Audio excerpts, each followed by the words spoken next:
Good evening, everybody. Hi. Hopefully, this works a little better. People get a better introduction tonight. Welcome to the Thursday night show. Yes, I am potentially criminal, also known as Sean, also known as that fat guy, whatever you wish to call me. I am a defense attorney out in the Cleveland area, and I focus on mainly criminal defense work. But I have a general practice, so we talk about other topics as well. Welcome to the Thursday night show. I want to say hello to you if you're new. If this is your first time, second time, welcome, welcome. It's gonna be a fun show. There's a lot to talk about tonight, guys. There's actually, and some some funny stuff, and then a couple of things that are just kind of sad. What happened to people? We have a kind of a bittersweet update for a guy, a case we covered earlier, and then some funnier things, and then just some kind of the reality of what's going on out there in the legal world. So I want to say hello to everybody out there if you guys are watching. We got people out on Kick, Rumble, Twitch. We're still on Twitch. I don't know how that works, but apparently it does. And for those of you out there, 2.0 discovered this. Apparently Twitch's notifications are still up to date and still work. So, guys, I always click on Twitch to put something out there. And apparently that's a good thing because it's always being sent out. So if you want to make sure you get an update, Twitch is one that'll work for you there. But also we are on Facebook and then obviously here on YouTube. Then we do have over on Locals. And what I do want to say is Locals, if you guys don't know what Locals is, basically it's like Patreon, but without all the nonsense, without all the censorship. And they don't care what you do as long as you don't break the rules. But the rules also are not arbitrary and aren't enforced on a whim. So they have a lot of good things going for them. And over at potentiallycriminal.locals.com, you can join our community there. Like I said, it's just like Patreon. You get to jump in, we get to hang out, have fun. There's community wall. You can post articles and things that are going on you think are interesting. I could post things that are interesting. We could talk with each other. All kinds of fun stuff is there. In addition to that, though, we also have what are our live shows. And I do 2 live shows a week, minimum there, sometimes more, but never less. And what do I mean by that? So we do 2 shows. We do a show Monday nights. And that show on Monday night, we do it at 8:30, and we go for quite a while. In fact, lately, I mean, since, the most recent history, we've been going until we run out of time on Locals. Locals only gives you about 3 hours, so we've been going until that's at the very end, until it's done. Every Thursday night after this show, we hang out and have an after show. Oh. Fix my hair on the left, super.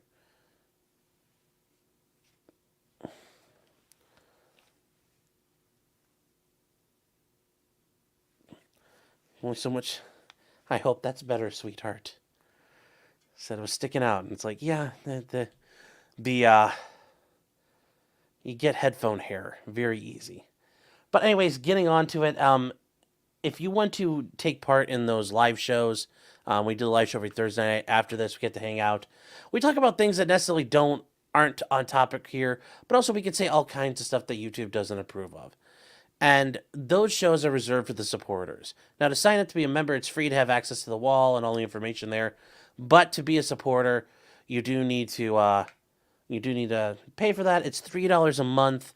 You pay for 10 months, you get 2 months free.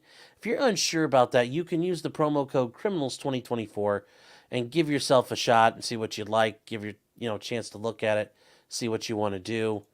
There's no obligation if you use it, but you get 1 month of full access. You get access to all the videos, everything that we do. And it's over at potentiallycriminal.locals.com. I hope I see you guys there afterwards. So please check it out. It's a very nice time. It's also a way if you want to support me in a way where YouTube doesn't get to take their cut, because YouTube takes a pretty decent chunk of anything you send in. Well, Locals, if you didn't realize, are affiliated with Rumble. They don't wet their beak as much. So if you want to help out that way, that's a way you can do it. Also, if you guys are new, we try to wait about 10 minutes or so to let everybody catch up because I know people are working on things like cleaning out Toe Jam. Things are very important compared to this.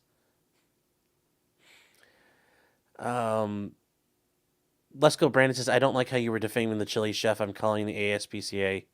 Clyde is not safe. Don't you worry about Clyde. Clyde is a good boy.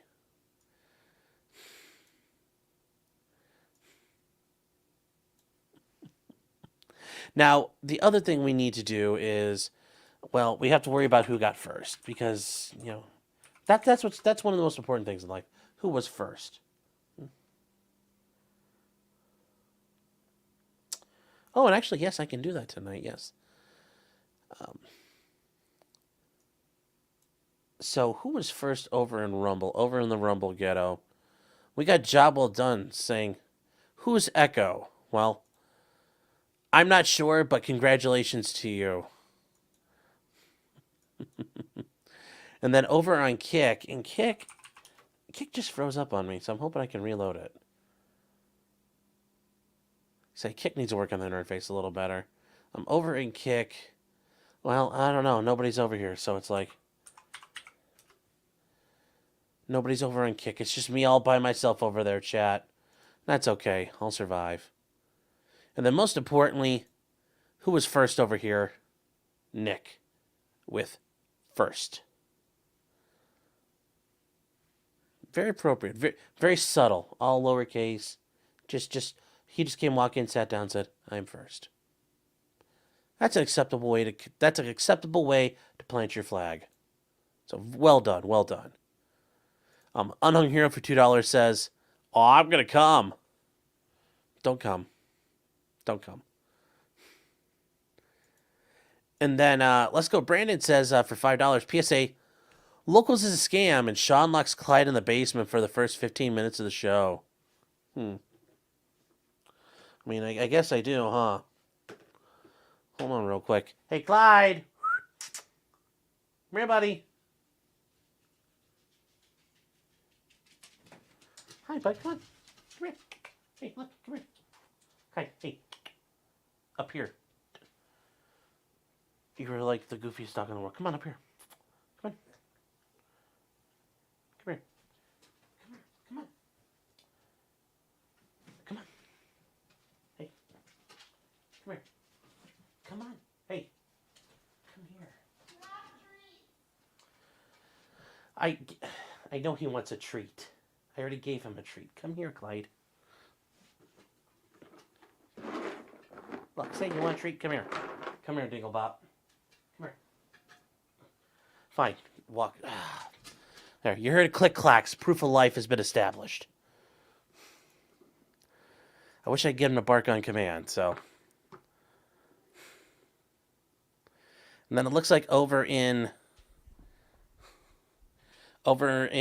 Twitch, Winter Soldier has sticks and stones may break my bones, but whips and chains of gas masks excite me. Yes, we were talking about today. I didn't really have a chance. I didn't really know about this. It was the case of Steven Lorenzo out of Florida. He is a man who's volunteering to get the death penalty because he has told everybody that he wants to get the show on the road so he can get this over with and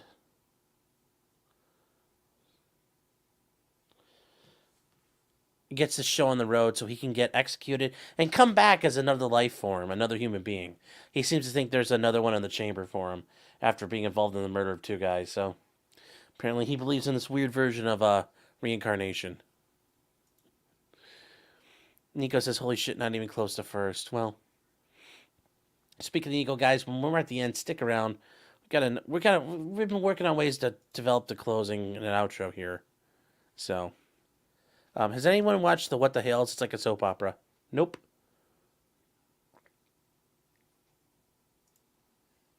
KRM, yes, there is a thread about the guy. Yes, a lot's come out about that today. Yes, a lot has come out there. And yes, it is really bad what happened to him. But we're going to work our way through that.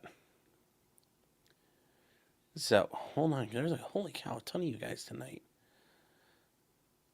Fix that cowlick. Yes, thank you, Cedar Rose. Am I selling hats or what? Yes, well, we are trying to work with using Redbubble. That actually might be a little better for us than Teespring. So I'm gonna see if we can get that set up.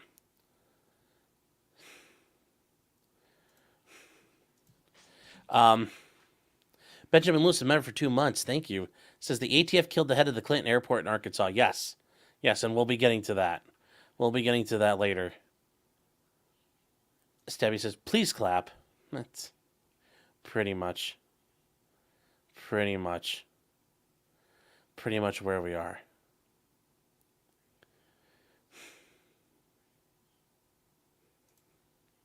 So, okay, we're past the 10-minute mark, so we're gonna get started, guys. The first big thing, the UFC, and the UFC has been dealing with a big class action lawsuit for many years now involving its fighters. I'm sorry, they had they have that going, but the UFC has been facing antitrust action from the federal government, and the UFC has settled that. Now it's, you're thinking, well, what's the UFC doing? Really, that's a problem. Well, I mean, according to is it really a problem, or did the government just decide they wanted, to get involved because, they're the government, they do what they can there. Yeah, I think that's probably more of a fair and accurate statement than anything else. But they did, and it all comes through. UFC had lawsuits that were ready to go to trial, and they're paying out $335 million for that.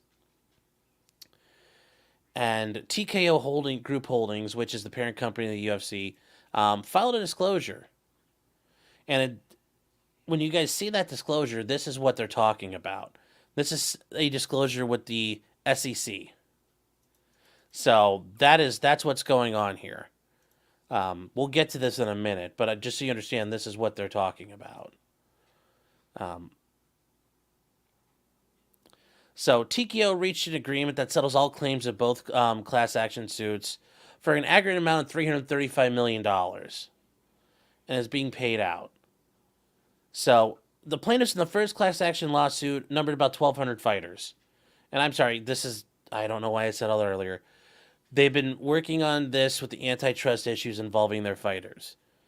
People had claimed the damages were between $800 million and $1.6 billion, though. But we're not going to trial, so we're never going to find out.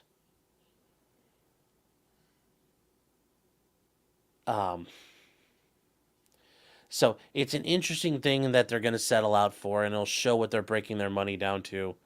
But there's two separate lawsuits that were done.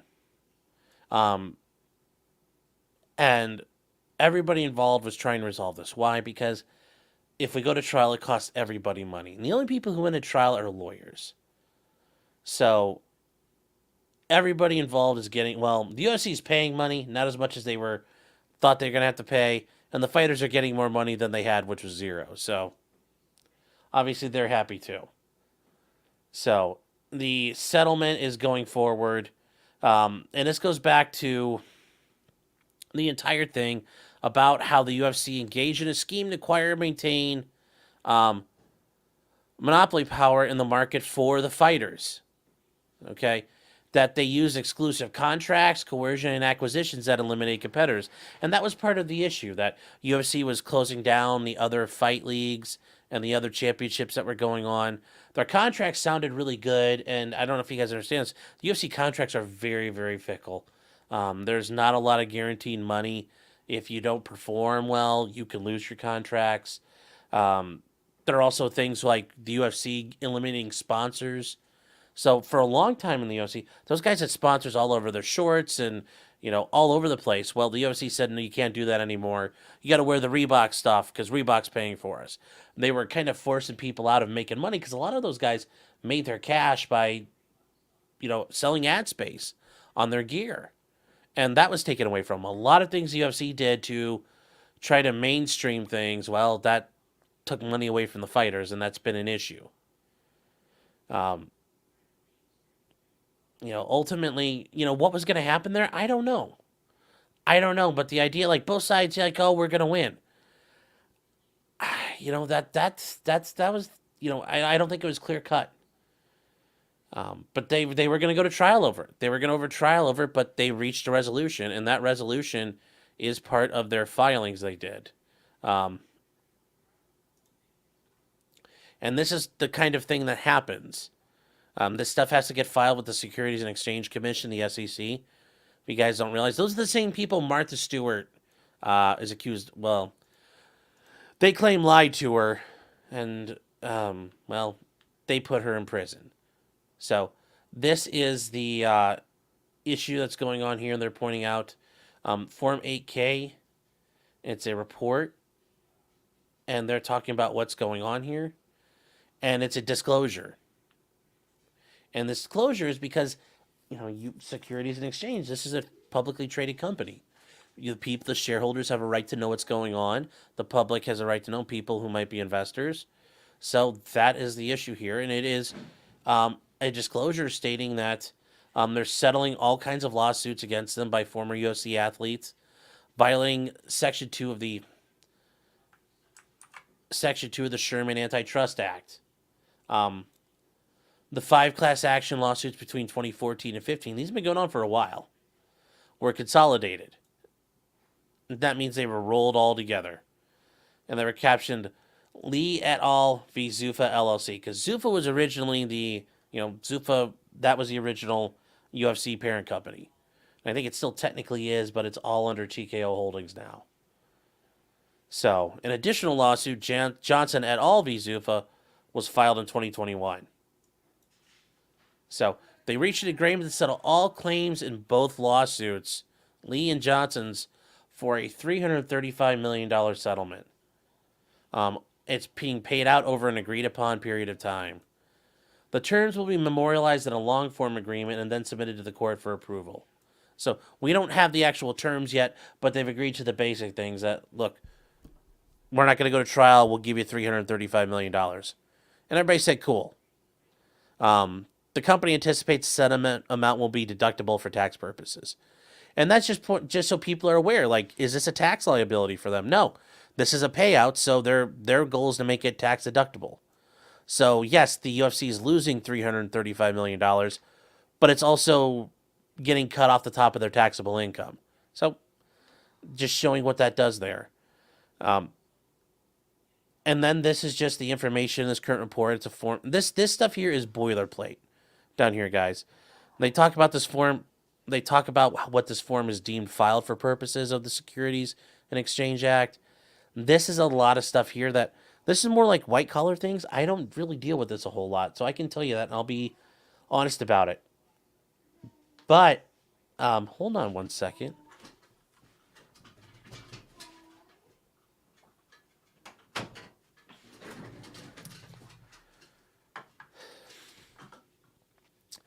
This is their cautionary statement regarding the forward-looking statements.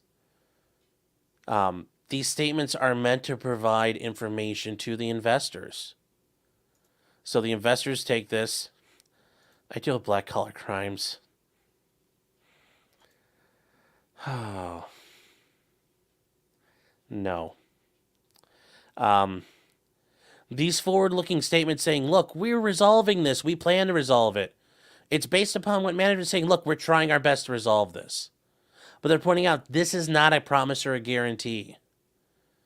It's not a done deal because they said, look, it's not a done deal till the court approves it. We hope this fixes it. We hope this fixes the problem.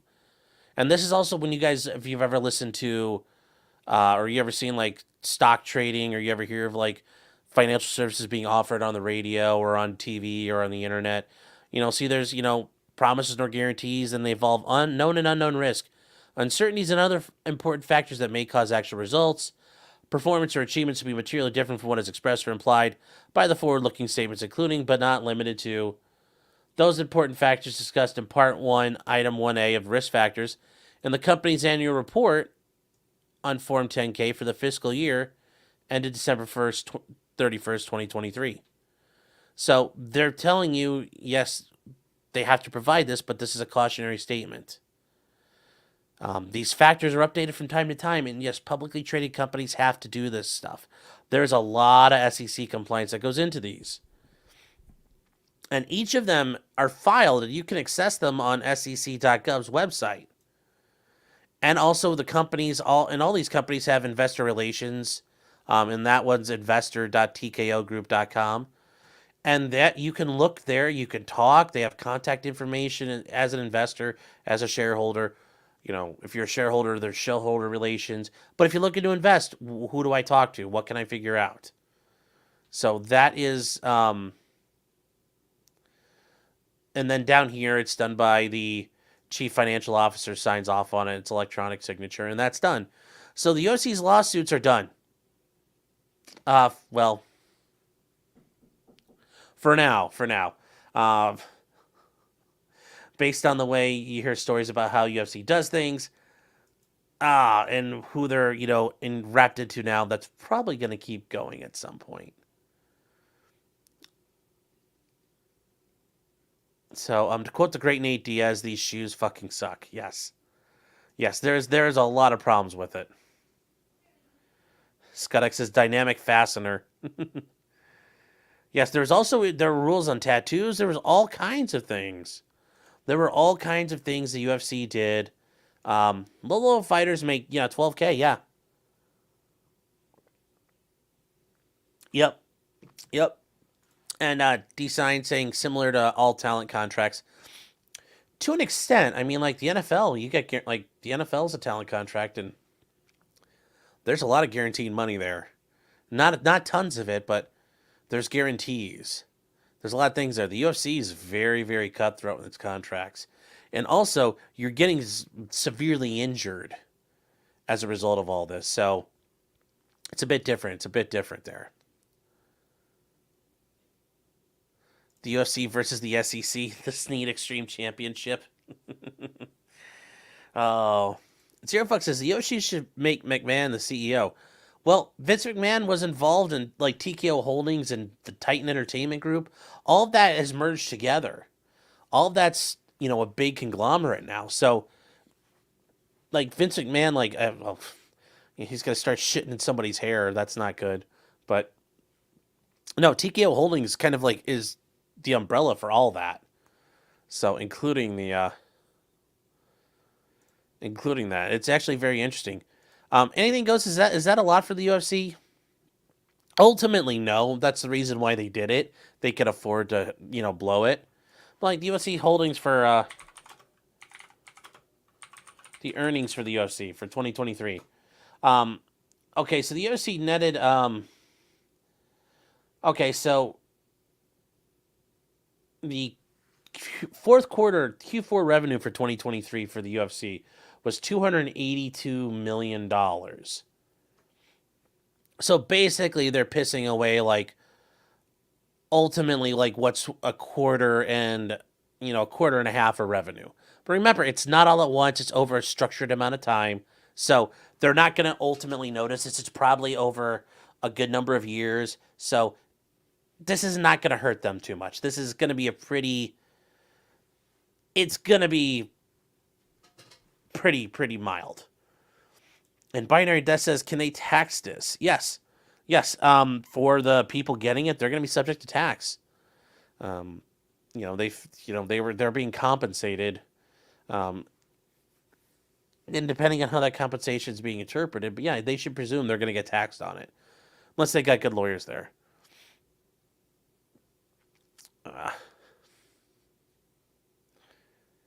So let's see where you guys at here. Ben Askren talks briefly about the UFC contracts in his book. Yeah, I've heard he does. Yes.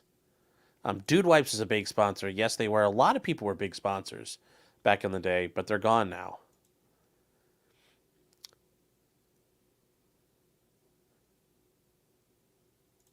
The Form 8K is a report, Sean, you moron. It's a disclosure. It's a report. A report is a disclosure.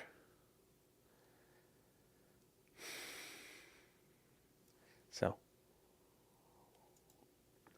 it is a very big material development because, yeah, who's going to want to know this? Well, if I'm an investor, well, you guys just paid out $300 million. What's going on? Is the lawsuit over? UFC is going to say, kind of. If I'm an investor, I want to know. Don't you want to know if you spent money? Like I said, if you invested in this company and they're coughing up $300 million, you should want to know what's going on. You have a right to know. So, the UFC will be paying in cases of Bud Light. Funny.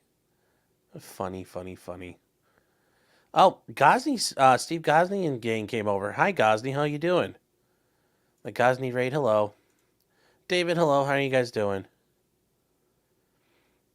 Stabby said the guys getting in the octagon aren't the sharpest screwdrivers in the junk drawer. Some of them aren't, but I'd say more and more now you're getting very, most of these guys are, as the game has progressed, the UFC fight game has progressed, you're getting more and more guys, especially now one of the biggest things is having a collegiate wrestling pedigree and that training, because that's the oldest, other than boxing, yeah, there's jiu-jitsu, but if you know wrestling by heart, you can learn the rest of it, and that makes you devastating.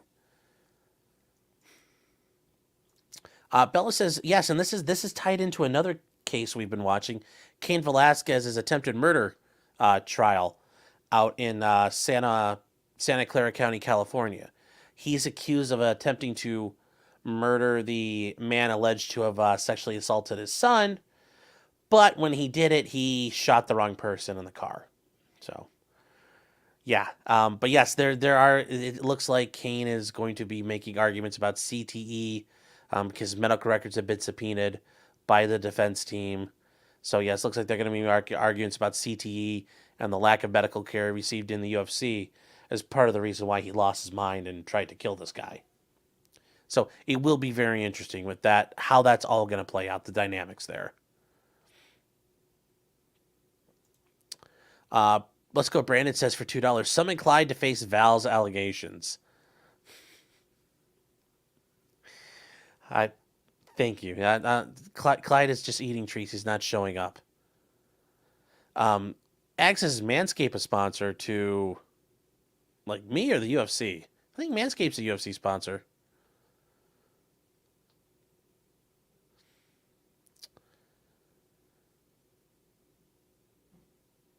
Let's see.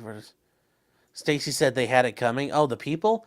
I mean, it sounds great until you run into the issue of, let's say that guy gets acquitted and it looks like he didn't do it. I mean, then that means Cain Velasquez may have shot a guy who didn't do anything. So, got to be careful with that one. Like I said, that's kind of one of those deals with vigilante justice. You're going to say that guy needed to kill him. You better make sure you get the right guy. Justin Hancock says the Chris Benoit defense. Nice. Yeah, I mean, hey, if you get caught in California trying to shoot 3 people in a car, there's only so many defenses you can use anymore. So,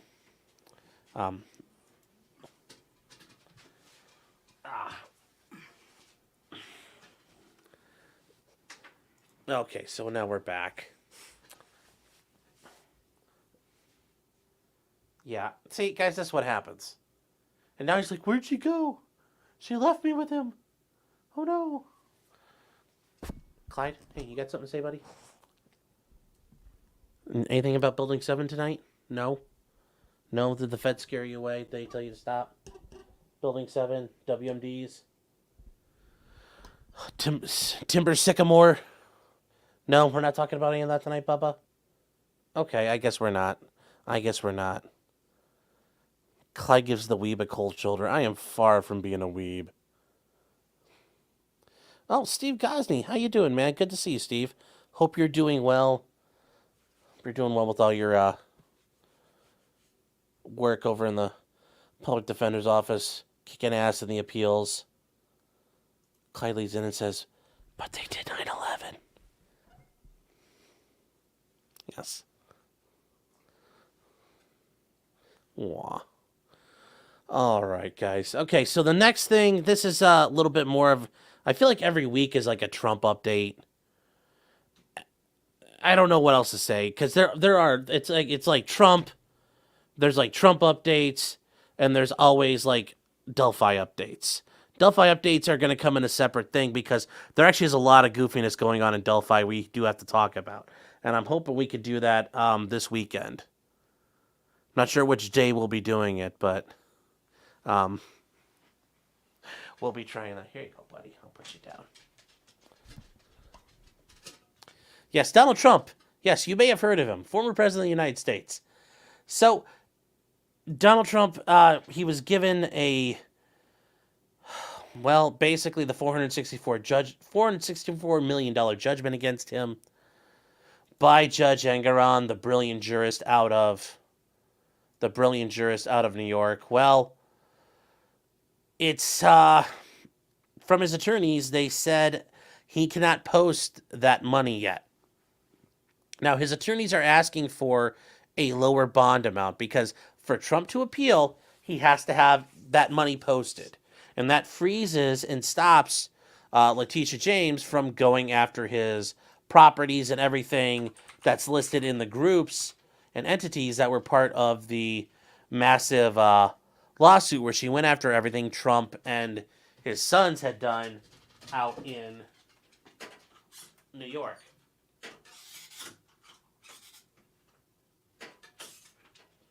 Here you go, buddy. Sorry, guys, Clyde wanted out. So, what does this mean then? Well, Trump has two options. He can try to get the bond amount reduced, or he's going to have to come up with the cash. Now, for Trump, that creates a problem because most of his money is tied up in his real estate. That's how he makes his money. That's where, that's where you put money. Just having money on hand, that money isn't working for you. Trump puts his money where it is and where it's working in real estate. Well, that money's tied up. He's not very liquid.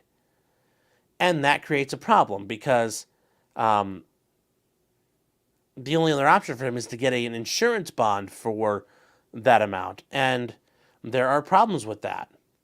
So he owes $454 million in judgment. And with penalties requested by the state of New York, it's actually, the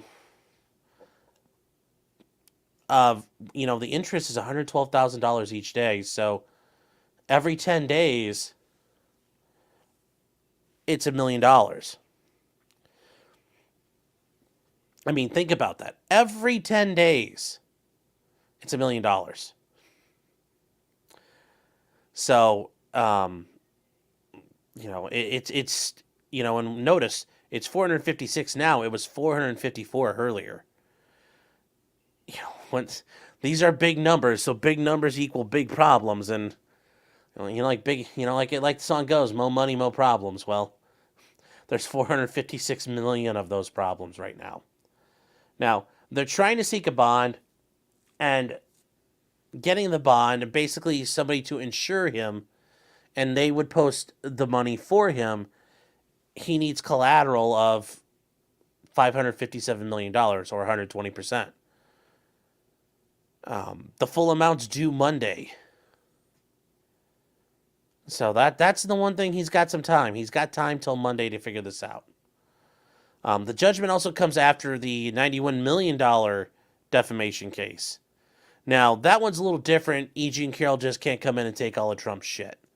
Letitia James, though, because she's part of the gnarled cock of the government, well, she could do whatever the hell she wants. And she will do that, and she's going to go after everything. Everything. The only thing right now that she really wants that she can't get is the thing we talked about before, Trump Tower. Because that was not listed in the organizations she sought to go after. So that's the fun part about this right now, guys. She kind of got burned in that regard.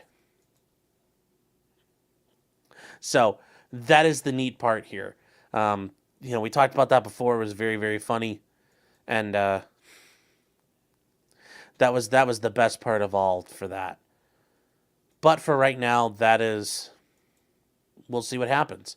Now, people are laughing like, oh, Trump's broke. And it's like, no, his money's just tied up. So does he have enough? And in short, no.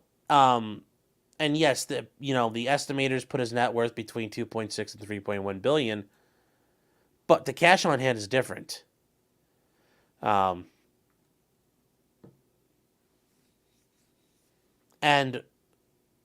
while he says I had in excess of $400 million in cash, that was also last year, so who knows what things have been spent on.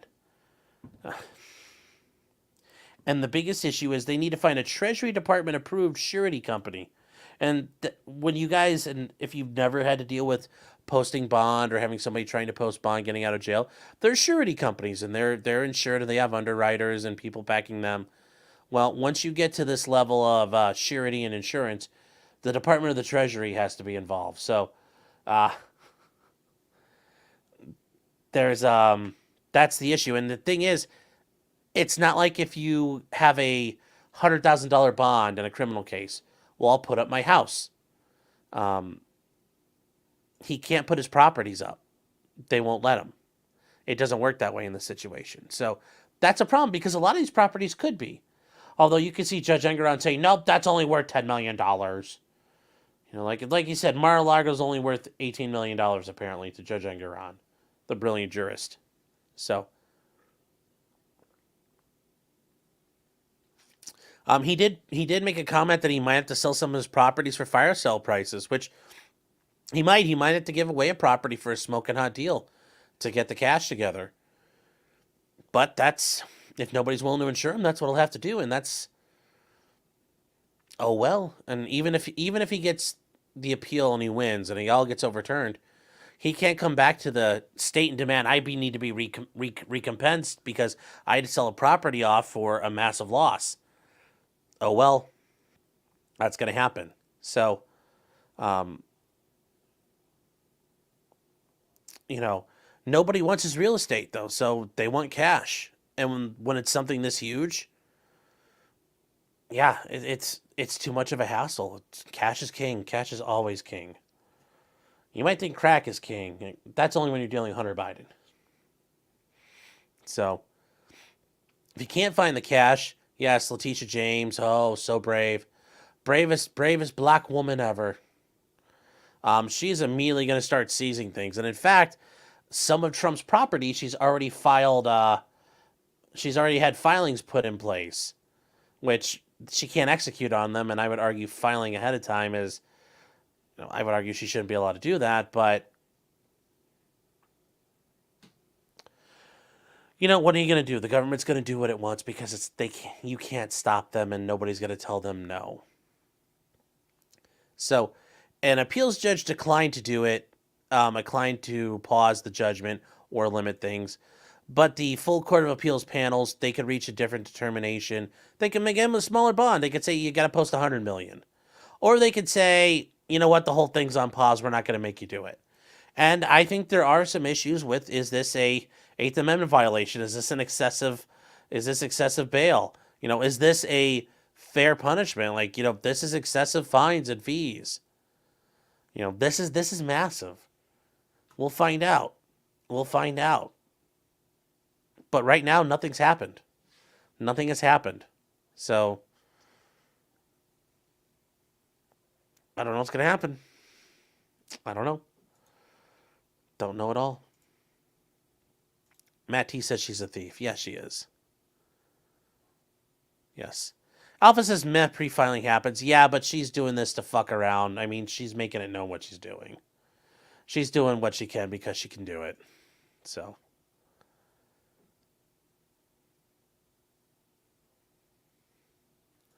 Lesko says Trump and his co-defendants were in talks with Chubb, the insurance giant Chubb, for a $464 million bond, but the company backed out. Yeah, I mean, it's a lot of money to put up. It's a lot of money to put down there, so. Scott says, why did he donate memberships to himself? So, as being a YouTube creator, I have 10, every month I can give away 10 memberships. So, they're not actually mine. YouTube basically gives me like 10 I can give away. So, I didn't pay myself. YouTube gives me 10 I can give away, and I gave away half at the beginning of the month, and I'm going to give away half at the end of every month. So that's my plan. Brandon says, what a bunch of faggots. It's a major insurance company. People freaked out because some broker leaked it, and it looks like they posted the other side instead. Yeah, well, I mean, that's the thing. People, it's public. It's the public square. There's, oh my God, I can't believe you're bankrolling the Nazi. Maybe we should take our money somewhere else. You see all that kind of crap. So Yeah, it's not a surprise that, people spurting your name and people are running off because they don't want to get in trouble. Job well done is not bail, it's bond on appeal. Yes, but the same principles if you're trying to get bail to get out of jail, as far as sureties are concerned, is basically the same thing there. And that's why I was trying to draw that parallel for people, because most people never had to worry about, you know, how to secure appeal bond on a civil judgment. Now, most people generally don't have to worry about how to get bonded out of jail, but that's something more likely people will have experience with than this.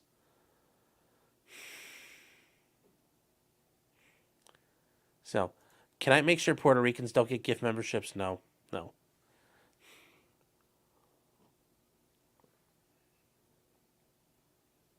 So, fudged valuations. What other heinous crimes did Trump do? Not even that. Nobody ran screaming to the FBI about fraud. So, yeah, nothing happened. Stephen Cooper gifted 10 memberships. Thank you, Stephen, very much. I appreciate your support, and I know whoever gets one of those is going to be very happy. And I just need to, give myself a big old pat on the back there. So,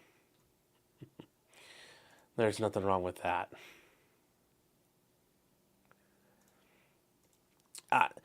Further on in the Trump updates, there is a change in what's going to go on for the Fani Willis rulings out of Georgia. And those have been filed. And what we actually, and I didn't know this until this week, Steve Sadow, former President Trump's attorney, has a Twitter account, and he's got an old one. He's got an OG Twitter account, old, February of 2010. He's only got 6,000 followers. You'd think he'd have a ton, or maybe most people don't realize he has that. So anyway, Judge McAfee, as we said last week, he chickened out. He told Fani Willis, drop Nathan Wade, and you can stay on the case, or you have to go instead. One of you has to go. Like I said, I think he chickened out. Well, he did. And Nathan Wade has dropped out. He is no longer the special assistant prosecutor on the case. But Trump and the team have secured what's called a certificate of immediate review. And this is Judge McAfee allowing the case to get put on hold while Trump and the team try to go forward and appeal his decision and say, nope, Fani needs to go and this thing needs to get dismissed. So there's a joint motion for certificate of immediate review. And this is of such importance to the case that immediate review should be had. Now, yes, this is actually kind of a big deal, but yeah, it's kind of hard to challenge this after the fact. So this is, and the reason why they had to get a certificate for this is, and permission from the court is, this is not a final judgment. If it's not a final appealable order or final judgment, you generally don't have the automatic right to appeal it. You need leave of your trial court to do that. And I'm sure Scott McAfee's like, look, whatever the fuck you guys want to do, that I don't have to sit around and deal with this, and I'm not on camera anytime soon, so be it. I think that's mainly why he's doing this, because he's like, I don't have to deal with it right now. It's now the appellate court's problem. So the challenge is, and the state has informed the court it has complied with the order's demands. So what they did, they said, hey, look, Nathan Wade's gone. It's just us now.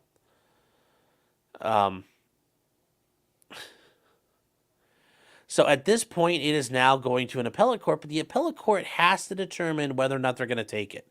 They're not obligated to take this appeal. They could say, yeah, we're not doing it. And they can say, sorry, it goes back down, and immediately it comes back down. They might start doing arguments on it, and we'll see what happens from there. I mean, they could come back and say, hey, you know what, Judge McAfee, you were completely wrong in the way you handled this. Or they could say, you know what, your judgment's sound. It's hard to find an abuse of discretion or maybe the other levels of review. And they'll say, look, we can't, insert ourselves into his seat. He made the best decision he could. We think it's a sound decision. It's a fair decision. You guys get out of here. I think that's what's likely going to happen. If the appeals court hears this, they're going to say, yeah, okay, he did an okay job. I mean, they're not going to come back and say, also, Fani, by the way, you're done. Also, by the way, case dismissed. We're not going to see those options, guys. As much as I think some of you out there want to see it or think it's going to happen, we're not going to get that. We're not going to get, we're not getting the home run in, the bottom of the seventh and puts us up by like 5 in Game 7 of the World Series. That's not going to happen. At the best, they accept it and say, yeah, he did okay. On the other hand, like I said, they're not going to say, oh, hey, wait, Nate Wade can come back. Fani, you did nothing wrong. So.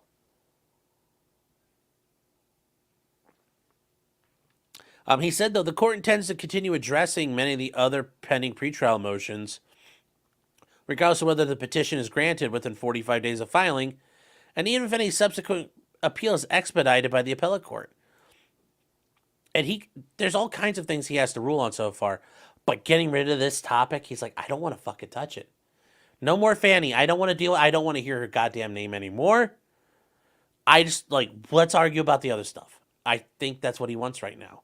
Although, ideally, if he could say, he could shove the whole thing in a corner and just let it sit and collect dust, I'm sure he would rather do that at this point. I'm sure he would rather do this. So. Sadao is a straight G. Yes, he is. He's been pretty dope. The way he's been handling this. Yes, he's got an election to lose, which he's probably going to lose now because he tried to play both sides here. Oh, actually, I'll get this first. Alfox says the law is a world of lowered expectations. You know what? That's a good quote. I'm gonna have to. That's a merch idea right there. The law is a world of low expectations. How true? How true? KJ says, could the appeals court say, nah, Wade gets back on, we hate the Orange Man? I don't know Georgia law specifically, but I mean, theoretically, yes.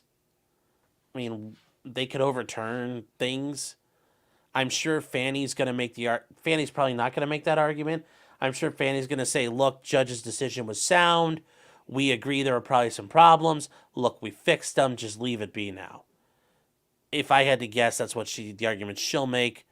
I don't see why she would make any other argument because I don't see them getting accepted by the court or believed by the court. And also, I mean, remember, they know what happened. And I don't know if you want to make those kind of arguments in front of a court when they know you're kind of a scumbag. So, I don't know. We'll see. I don't think he can. I mean, I guess everything could happen, but will it happen? No.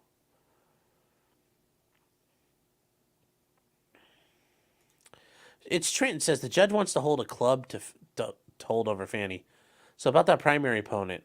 It's not a primary opponent. It's a general challenger. It's a Democrat. McAfee's a Republican. So the guy running against them is a Democrat. That's a general election challenge. And like a dumbass, he thought, well, if I kind of split the baby here, you'll be my friend, right, Fani? And nope. And they're going to beat him and he's going to lose and they're going to take his seat from him. And yeah. He'll get chumped out. So. Hope she gets disbarred. Yeah, it's not going to happen, though.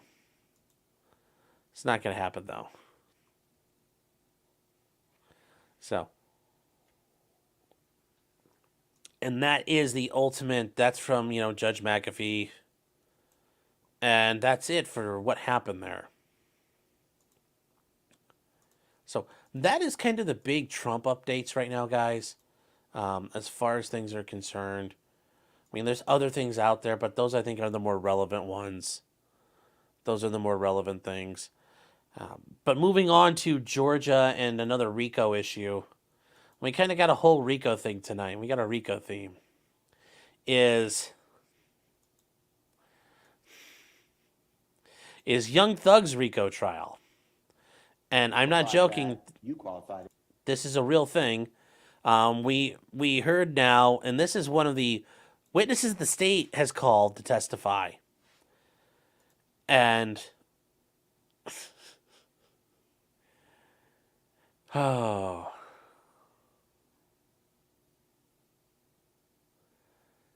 yes, so Young Thug and the RICO bunch have been on trial for the better part of a year now. And this is one of the state's witnesses here. Just listen to him. You just heard that you explained that you qualified it as the detectives and police. And I asked you, the authorities, the police, the prosecutors, I just made it broad, that they forced Jeffrey Williams into it. Did you hear you say that? Man, can I get the water or something? I'm so high right now, y'all. I'm about to go to sleep on y'all now. I ain't gonna tell you no lie. Yes, you may. You're going to take a break. If you guys need to hear that again, we're going to go through that again. Man, can I get the water or something? I'm so high right now, y'all. I'm about to go to sleep on y'all now. I ain't gonna tell you no lie. Yes, you may. You're going to take a break.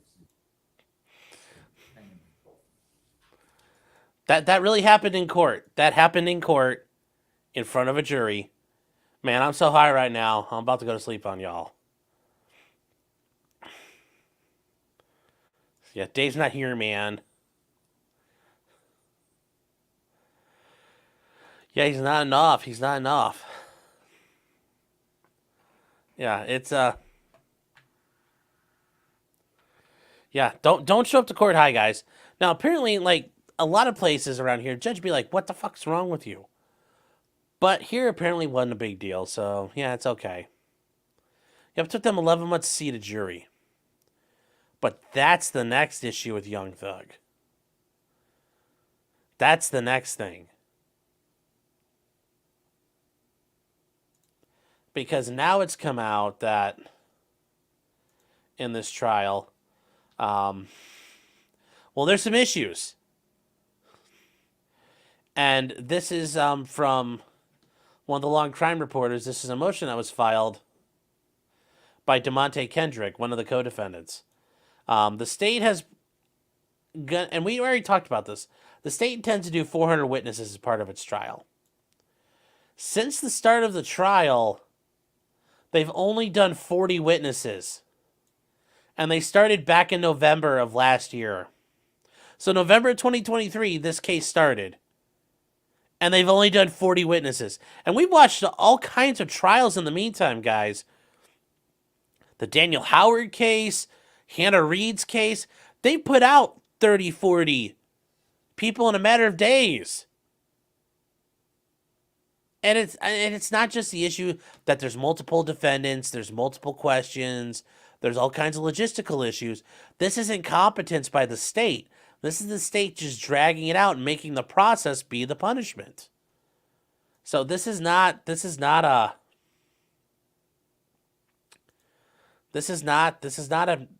just, it's disgusting.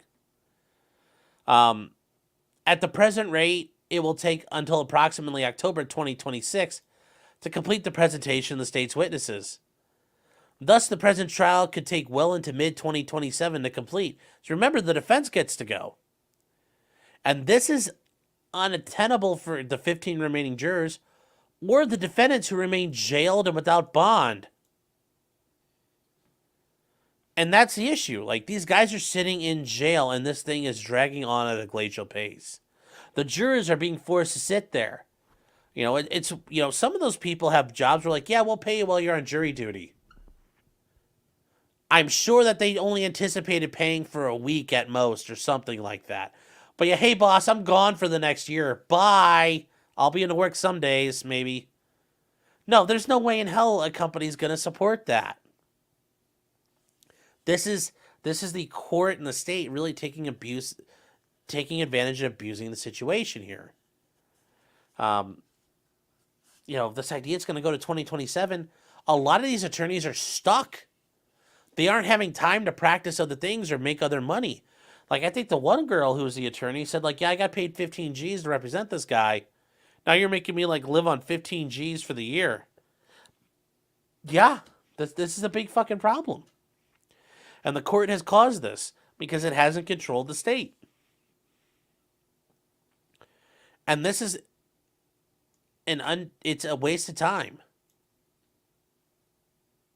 You know, and they're making an argument that courts need not allow the parties to turn the trial into a circus. Yeah, and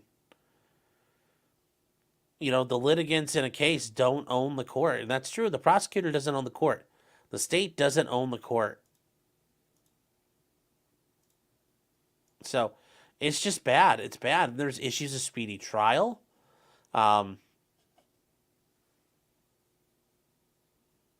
know, there's all kinds of problems here that, you know, multiple courts have ruled that, yes, there's issues about cumulative witnesses. And yeah, how many of those do you really need? All 400 of them? You don't need all 400.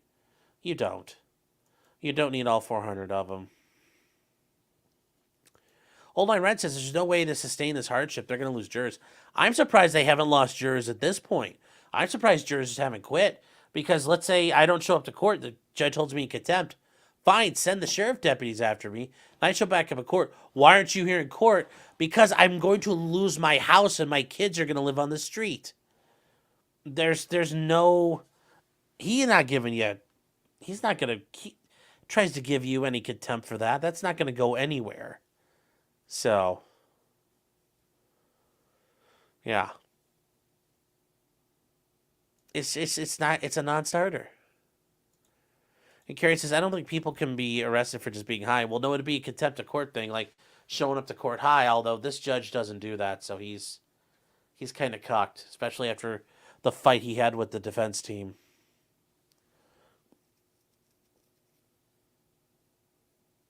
So.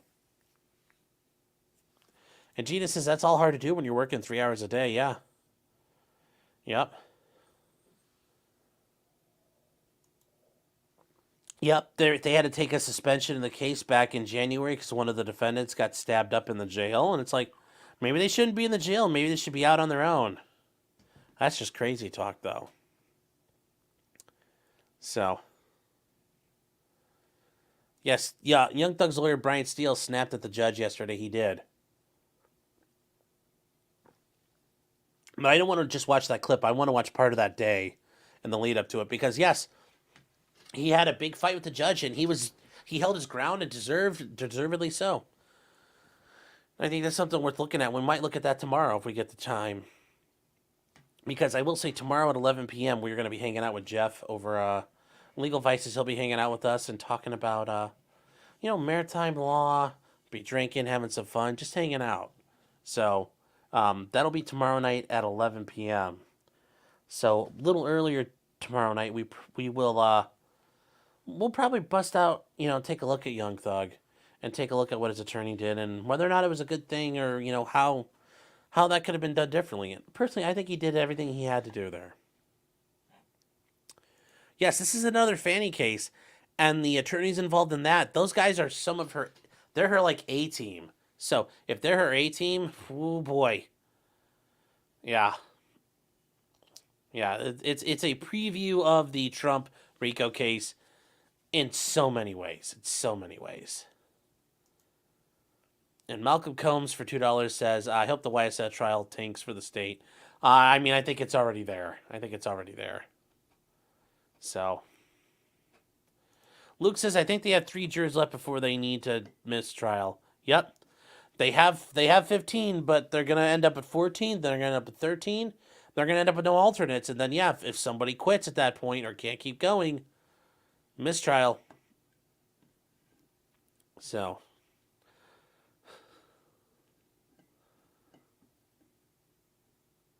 Luke says, this judge threw a lot of potential jurors in jail for missing voir dire. Well, he didn't throw a lot of them in, but he threw one in who was just, like, jerking around and going on vacations.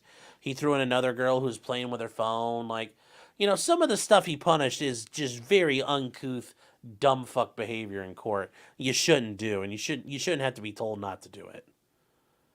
So, and FYI, the jurors don't know anything about how long the trial will last. Oh, that they're going to find out. If it's going to take years, they're going to fucking find out. That's going to happen.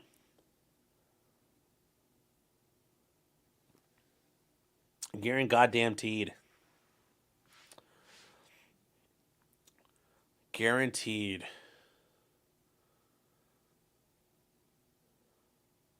So, the judge is still an ass. Yeah, the judge is really showing his ass, and it's weird. Tony says decorum. The dude showed up high. Yeah, he did. He did. He showed up high. All right, so now moving on to the RICO issues. You know, there's another RICO.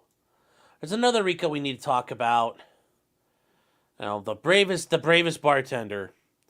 While she's in a hearing with Tony Boblinsky, one of the people involved in helping the big guy shuttle money around and make some of his deals, well, she tried to get involved in a legal discussion about the elements of a criminal offense. And it was very interesting. Is it your testimony today that you personally witnessed President Joe Biden commit a crime? I believe the fact that he was sitting with me while I was putting together a Did business you deal- witness the president commit a crime? Is it your testimony today? Yes. And what crime have you witnessed? How much time do I have to go through it? It is simple. You name the crime. Did you watch him steal something? Corruption statutes, RICO, and conspiracy. Well, corruption statutes, yes. Corruption, bribery, those are all correct. Name one, and notice she doesn't understand it or she doesn't care. And What is it? What is the crime, sir? You Specifically. FARA, the Foreign Agents Registration Act. That is a crime. If you violate that, if you are a foreign agent and you are not registered, and you're accepting money and doing work on behalf of a foreign agent, that is a crime. Bribery, money laundering, tax evasion, violations of the Logan Act. You know, you can pick all kinds of things. The Foreign Corrupt Practices Act. He just said, we'll name a crime. FARA. I think she's thinking, well, I like Farrah Fawcett. It's like, no, honey, that's not what we're talking about. You're the bravest little bartender, but you're just not catching on here. You asked me to answer the question. I answered the question. No. RICO, you're obviously not familiar with. Corruption Excuse me, statute- sir. Excuse me, sir. Excuse me, sir. RICO is not a crime. It is a category. What is It's the a category crime? of crimes that you're then charged. You under have charges. A long 100. You list have of charges. Sir, Want please me to name the name. exact statute Sir, under RICO? yes. Oh, well, it's funny. In this committee room, everyone's not here. There's over 8 All right, sir. I reclaim my time. lawyers that I went to law reclaim my school. time. I'll leave it up. Yeah. Yes. Notice, listen to her again. She tries to make an argument that RICO is not a law. Yes, the Racketeering and Influence Corrupt Organizations Act. It's got its own provisions under federal law, and I had to get an argument today with somebody about that. RICO is a separate crime. RICO is a separate criminal offense. It's racketeering. And racketeering is basically, and if you want to look at RICO, it's another way to establish a big conspiracy charge on people. They couldn't figure out how to get the mafia, so they did RICO. What was RICO? It's basically conspiracy to commit bribery, money laundering, extortion, murder, robbery, drug trafficking, gambling, whatever, like all the RICO predicates. And, like, for example, murder. It's illegal to murder somebody. Yes. It's illegal to murder someone. That's a crime. It's illegal to murder somebody in the furtherance of an organized criminal entity, an enterprise. That's a separate crime. RICO is a separate crime. And in fact, there's a couple of cases where guys have just been convicted of RICO and they didn't actually commit the other offense. Like, the guy's like, wait, you convicted me of RICO. I didn't commit the bribery or the money laundering. It's the other guy. And the Supreme Court has said, yeah, that's because this is a conspiracy. You are working together as part of an organized group. You are liable for that. So yes, RICO is its own criminal offense. RICO comes with its own set of penalties attached to it. It's not merely an enhancement. It's no different than, and I tried to make this point to someone, It's like getting a vehicular manslaughter charge. Typically, you only get that when you're breaking the law while driving a car, and typically that generally focuses around drunk driving. So yes, you have to get you drinking and driving is a crime. Killing somebody while you're drinking and driving is another crime. You wouldn't sit there and go, "Well, aggravated manslaughter isn't a it's just a statute. It's not an offense." It's like it sure as fuck is an offense. Many crimes have based upon other predicate offenses. Money laundering under United States Code. To do money laundering, the money laundering is based on the idea you engaged in unlawful activity and you're trying to launder the proceeds and hide them and dispose of them in a way that avoids detection. So, to prove money laundering cases, you have to prove the underlying thing. How did I get the money? Was it illegal? Was it unlawful? I don't necessarily need to be convicted of it, but you basically have a mini trial where you say, Sean engaged in drug trafficking, Sean engaged in extortion, Sean engaged in this, and then he laundered the money. So this nonsense from her is just absolutely fucking stupid. But this is our bravest Latina right here, talking like she knows what the fuck she's doing. So, yes, wire fraud. Yes. And she's just mad because some guy named Rico keeps ghosting her. Yes. And she's thinking of Rico Suave. Yes.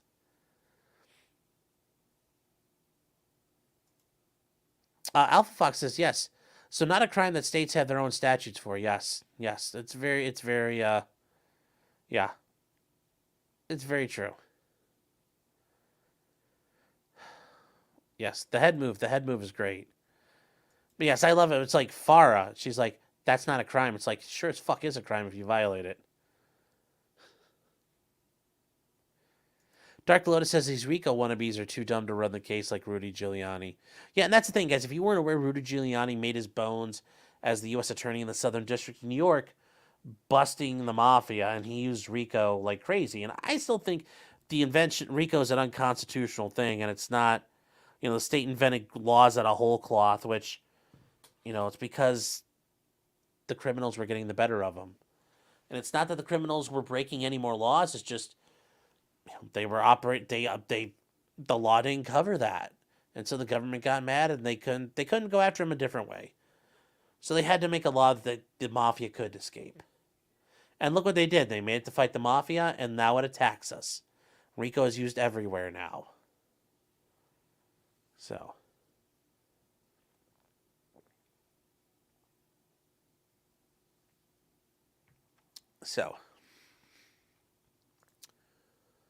James says RICO took a while to develop as a complex legal concept. Yes, it did. It did. But it's become a monster of what it is. And then you have some states like Georgia where RICO is just people committing a crime together. And that's not how it's meant to be. Keopathic says FARA isn't a crime when APAC is involved. I mean,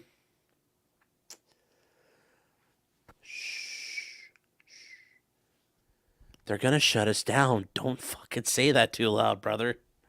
You're going to fuck us up. Don't do that.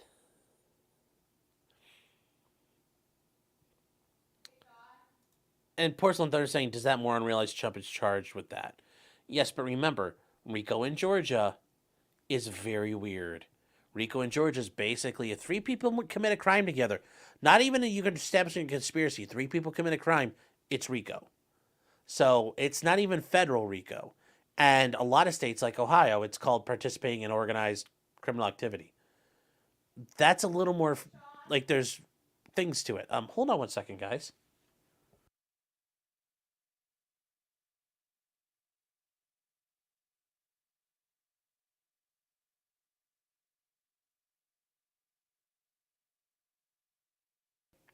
You're fine.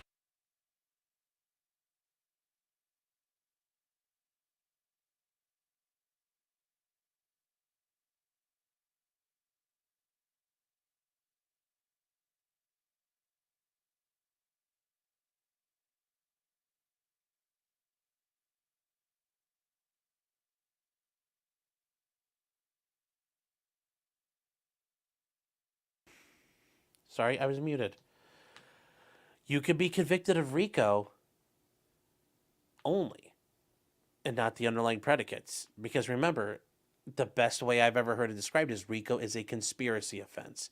It's a big old conspiracy offense that ropes in everybody for everything.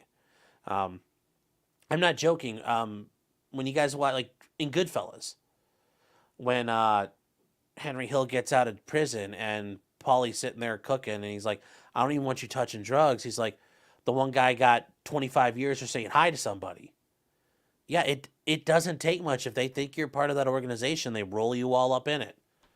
And if you're part of that organization and it's doing something, yeah. I mean, that's how they took John Gotti down. So yes, RICO is a nasty, nasty thing.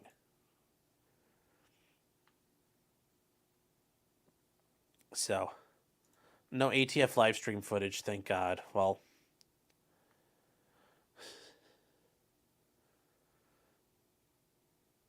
you jaywalk drunk, you jaywalk in furtherance of getting drunk. It's RICO Suave. Yes. Big Happy says, I joined late and Sean is muted. Consistency is why you come. Well, there you go. Oh, there you go.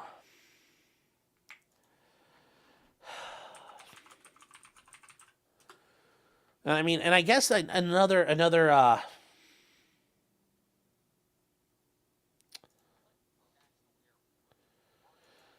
I guess when we're talking about one criminal entity as to another criminal entity, an organized criminal gang. Well, I guess we can move on to the ATF because, I mean, why not? I guess because, they are a gang. But it's, well, makes you kind of wonder. And I guess we'll start off with the first part of this. A person was shot at the Bill and Hillary Clinton National Airport. I mean, we got to start with that. We got to start with that part, chat. So the airport executive was shot as federal agents served a warrant on him in Little Rock, Arkansas. Or as I think the meme goes, why is there Kansas in Arkansas? What's the difference?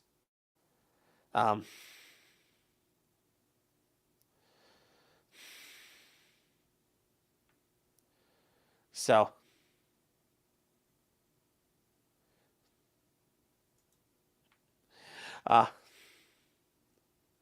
but as you can see there, there was a Brian Malinowski, I think, or Malinowski. I'm not sure how you'd pronounce that there, but that's what we'll go with.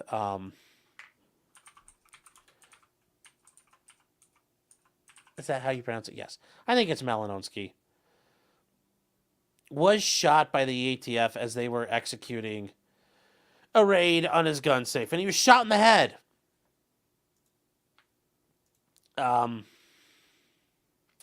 So they were serving a search warrant to him, and he was shot and treated by paramedics before taken to a hospital. They did the search warrant at 6 a.m. Yeah, I'm sure people are gonna, somebody flies in your house at 6 a.m. Oh, they mean me well. So imagine that. Also, though, remember it's the ATF.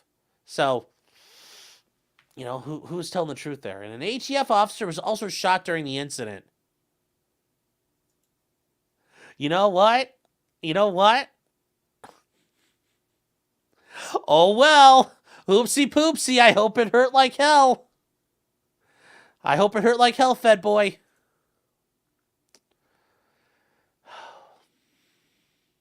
Hope it hurt like hell. I hope it hurt like hell.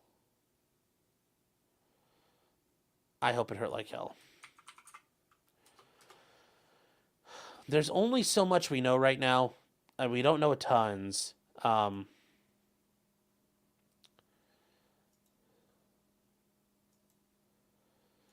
But it's really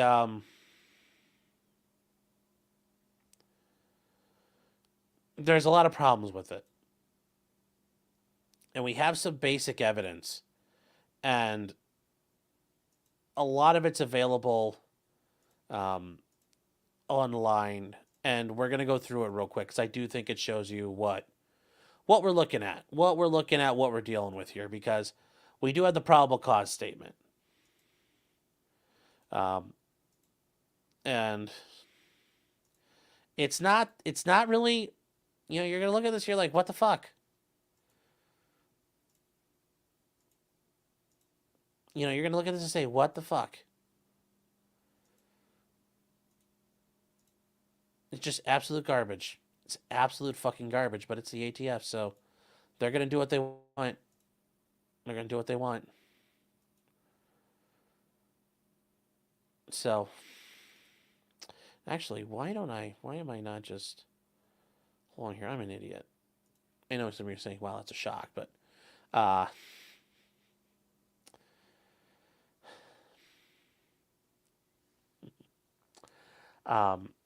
no, we're not going to be able to see this, so we're just going to have to keep going on this. So, what happened? So, we get, I think we'll start off with the application for a search warrant here. And how does it start off with? The residence located at blankety blank. I, a federal law enforcement officer or attorney for the government, request a search warrant and state, under the penalty of perjury, I have reason to believe the perailing person or property. Although, remember, guys, the penalty of perjury, it's like, ha ha ha ha. It's funny to act like this law actually applies to you. That a property located in the Eastern District of Arkansas is now concealed, and what will we find? Evidence of a crime, contraband, fruits of crime, or other items illegally possessed, property designed for use, intended for use, or used in committing a crime. And what crimes are we looking for? Well, we think there's dealing in firearms without a license and the unlawful acquisition of a firearm.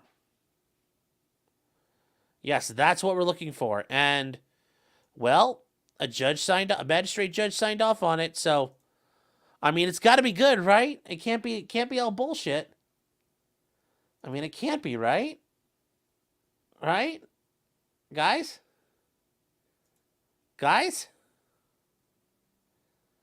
I mean, I'm just saying, like, right? I'm hoping so. I hope. I hope.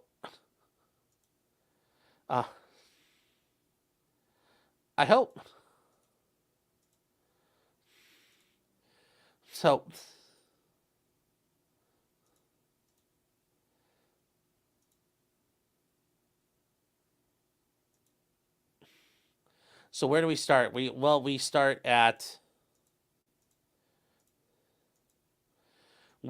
here. File it under seal. It is the application and the affidavit in support of a search warrant. I, lying scumbag, and we'll just call him that, lying scumbag fed boy, because what else are we going to call him here? Lying scumbag fed boy. Do first being duly sworn, hereby depose and state as follows. Your affiant, lying cocksucker, is an investigative law enforcement officer for the United States. Okay. He's authorized to do these investigations. He is a special agent of the Bureau of Alcohol, Tobacco, and Firearms assigned to the Little Rock office. My qualifications and training are of big black boxes. I'm assuming this symbolizes the amount of fucking cocks he sucks and takes up his ass while being a federal agent. So, just big old square gnarly dicks up his ass. He doesn't even round the corners off. He's like, I like it when it pinches. Ooh. Did I just say that, Fed guys? Yeah, I guess I did. Oh, well. Did I just call your friend a fucking scumbag? Yeah. So, that is, well, we don't know anything else there. What's there? Probably his experience and training. More big black, even bigger. He takes a big one. He likes getting airtight. So, in your affiant's law enforcement employment, He has authored in numerous analyses of telephones and telephone billing records, including those by people using firearms. So, he's authored numerous things, which means he's probably a liar. And he points out that, you know what? People use cell phones. You know who uses cell phones? People who are engaged in the business of dealing firearms without a license use cell phones to facilitate and promote and memorialize their illegal activities. So bad guys, goys. You know who uses cell phones? Bad guys use cell phones. Bad guys. That's what they do. They use cell phones, chat. They're so bad. Bad guys use cell phones.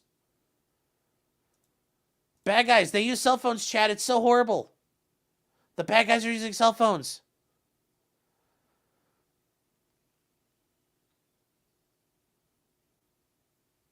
Brilliant work. Brilliant work, Special Agent. So, yes, you know what they used to do? People who take photographs of their guns. Well, they might be bad guys. They often take photographs. Oh, no. Oh, no. Now, I don't have the whole search warrant, but I have parts of it. These are the parts I can find on Twitter. So, that's the only issue we have here, guys. So, we're going to... Parts that are kind of missing, but, you know, we'll make it work because... You know, yes, your affidavit knows the term dealer is somebody who's engaged in business. And, you know, the term predominantly to earn a profit means that, you know, one, obtaining pecuniary gain as opposed to other intents such as improving or liquidating a personal firearms collection. You know, but he tries to say, but proof of profit alone shall not be required as a person who engages in the regular repetitive purchase and disposition of firearms for criminal purposes or terrorism. So, well, you know, it's predominantly earn a profit, but then he says down below, but that doesn't mean anything because you can still do it and not earn a profit. Isn't that interesting how they focus on that in this search warrant? Well, you're making a profit, but because you make a profit, that doesn't mean you're not a bad guy. So, and they talk about they're tracing the ATF's National Tracing Center, and the firearms are involved in crime gun. I love this, crime gun intelligence centers. Crime gun intelligence centers. Like, do they sit there and they pick up their gun and they're like, do the test, fill it out now. How stupid are you, gun? Or they sweat it down like, how'd you get here? Did Paulo bring you into Mexico? No, it was the ATF. Throw him in the cell. He's lying.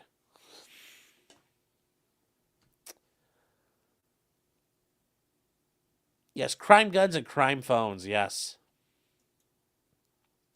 So, we keep going for that. And when we get to why this guy got involved, this is fucking weird. So, in December of 2023, the ATF, through an IOI specialist, and we talked about the IOI people before, they go out and they check on things. They referred to an investigative agent, some suspicious activity. Canada police revealed a photograph of firearms by a confidential informant. Okay. The firearms were not known to have been recovered. Some serial numbers were visible, and they were submitted as an investigative trace. The trace was completed during by the National Tracing Center. And attempts to identify the original purchaser through the trace, Brian Malinowski showed to be the purchaser of multiple of the firearms. The report showed that he purchased 92 firearms between November 2021 and December 2023. Fucking, what a baller. What a baller. I wish I could do that. I wish I could do that. I wish I was able to do that. Many of the firearms are located in the multiple sales summary reports, and that's the thing. If you have multiple sales at once, multiple firearms at once, that gets noted. and especially in the South and like Texas, you buy multiple rifles, that gets reported. On top of the fact you did it. So he purchased multiples of the same manufacturer and model of firearms. Okay, that's nothing wrong with that. All of these were purchased from a federal firearms licensee in Little Rock. Okay, so he went to a gun deal. He went to an FFL. He bought 24 Glock 45s. He bought 9 FR-16 pistols. He bought 9 Beretta 92s.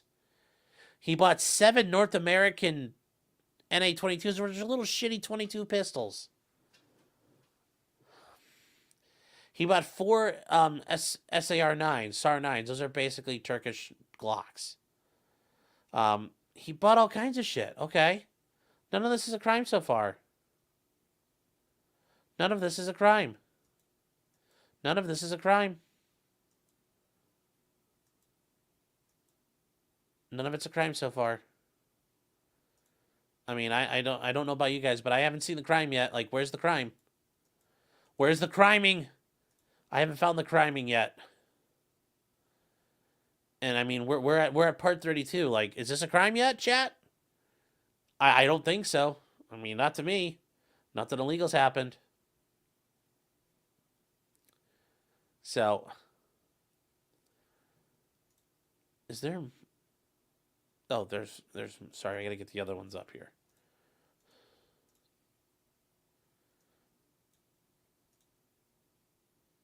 So, in addition to that, they find more things he did, and he's such a bad boy. Such a bad boy. Well, we found out more. All the firearms reports were purchased. They found more, and here's the second part of that. He bought 3 Glock 19s, 3 Glock 17s, and 3 Beretta Model 92 FSs. And multiple different handguns where he purchased 2 of the same manufacturer and model firearms. I mean, if you can afford to do that, there's nothing wrong with buying 2 of the same gun. God forbid it, and things ever get to the point where there's no parts available, one breaks, you can cannibalize. 2 is 1, 1 is none. Not illegal. They reviewed the above information and opened an investigation. For what crime? His address was on his Arkansas driver's license, and it was shown to be, house where a guy makes more money and probably gets more pussy than I ever will, cried the ATF agent. When they went to the FFL, an employee stated that Malinowski usually purchases firearms from gunbroker.com. Oh no, he's buying guns off the internet and the internet loopholes, chat. Oh no. And typically he buys AR-style pistols and comes directly from the manufacturer. Before transferring, he has to fill out a 4473, and he's charged a $25 transfer fee. That's pretty nice. They're cutting him like a $25 transfer fee. I'd like to have a place like that. The employee provided, and the reason why they charge that is because they can. A lot of places will charge you a lot of money because you're not buying a gun from them. But then when you point out, like, you guys don't have that type of gun, they're like, well, we could have ordered it. And it's like, how are you going to order a used firearm that I'm looking for? What do I know? So the employee provided the information of the in-stock firearms are shipped to them and awaiting. 2 of the pending firearms included invoices from Gunbroker. Both invoices show the firearms were billed and addressed to him, and the gun buyer name on the account wasn't. You don't have a, like, it's not just your name. You have like a screen name when you're on Gunbroker. So yeah, this is so scary, guys. I don't know about you, but I am terrified right now. I am fucking afraid. This just sounds like some Al Qaeda shit, doesn't it? Doesn't it, chat? Doesn't it sound like that to you right now? This is just. This is just absolute nonsense. So what do we learn more of? So a review of the traces recovered. Malinowski was listed as the purchaser, showed 3 of the firearms recovered during the commission of the crime.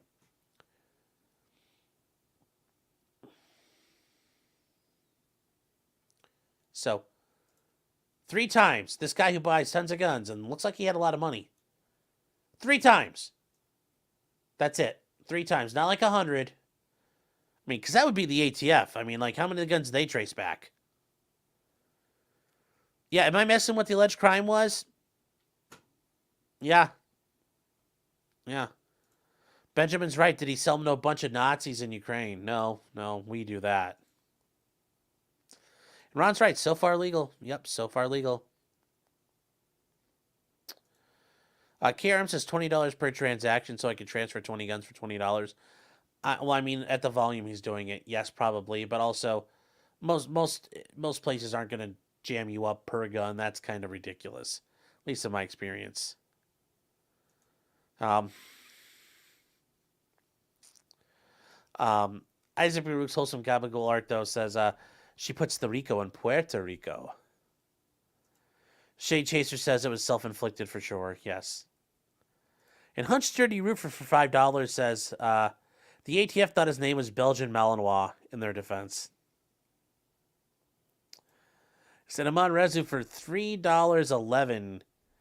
You know, three Canadian loonies and 11 I don't know, shillings. Says do not come. Do not come, bud. Yeah, bud. Thank you for the support. And then D for $10 says rip Mr. Mesothelioma. You enjoyed your guns and tobacco too hard, and the F-slurs appeared and gunned you down. Truly a sad shame. I hope the IRS audits the ATF for getting rid of a taxable service. Oh, and Squizguard for $5 says, I just read Ukraine is working on AI hunter-killer drones. Yay. Well, everybody's working on those now, and there have been some stories, apparently, in the military here. DARPA tried to work on a hunter-killer drone, and it just fucking killed everything, and it was very, very ruthless. So, not a surprise there, but thank you for the super chat. But getting back to this, so something pistol, still on something, was purchased by Malinowski on August 4th, okay? The firearms recovered on May 12th within 281 days. Time to crime, okay, TTC.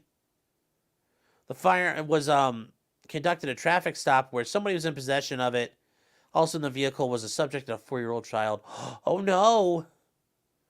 Okay, well, did you guys figure out how it got there? Did you go grill that guy? Where'd you get your gun from? Pistol number 2 was bought on August 11th. They conducted a traffic stop, and they found it on a guy, and it was February 20th, 2023, 193 days. Okay, well, how did he get the gun? The serial number for the third one was bought on April 20th, 2022, and some police department conducted a traffic stop where W1, I'm assuming that's witness 1, is located. During the stop, this firearm and suspected marijuana was where W1 was sitting. W1 showed to have been convicted of robbery in 2021, which makes him a prohibited person. At the time the firearm was originally purchased by Malinowski, recovered from W1, W1 was already prohibited. The firearm was recovered within 15 days. TTC. Time to crime. Notice they, all these other times, they mentioned the time frames. He bought it August 4th, we found it May 12th. Bought it August 11th, we found it February 20th. Found April 20th, or bought April 20th, and notice we don't see it anywhere in here. Notice they don't include the date. Why is that one, the date not included? I mean, it doesn't change a lot, but it makes you wonder. So it makes me wonder. Oh, damn it, I canceled out. Son of a bitch.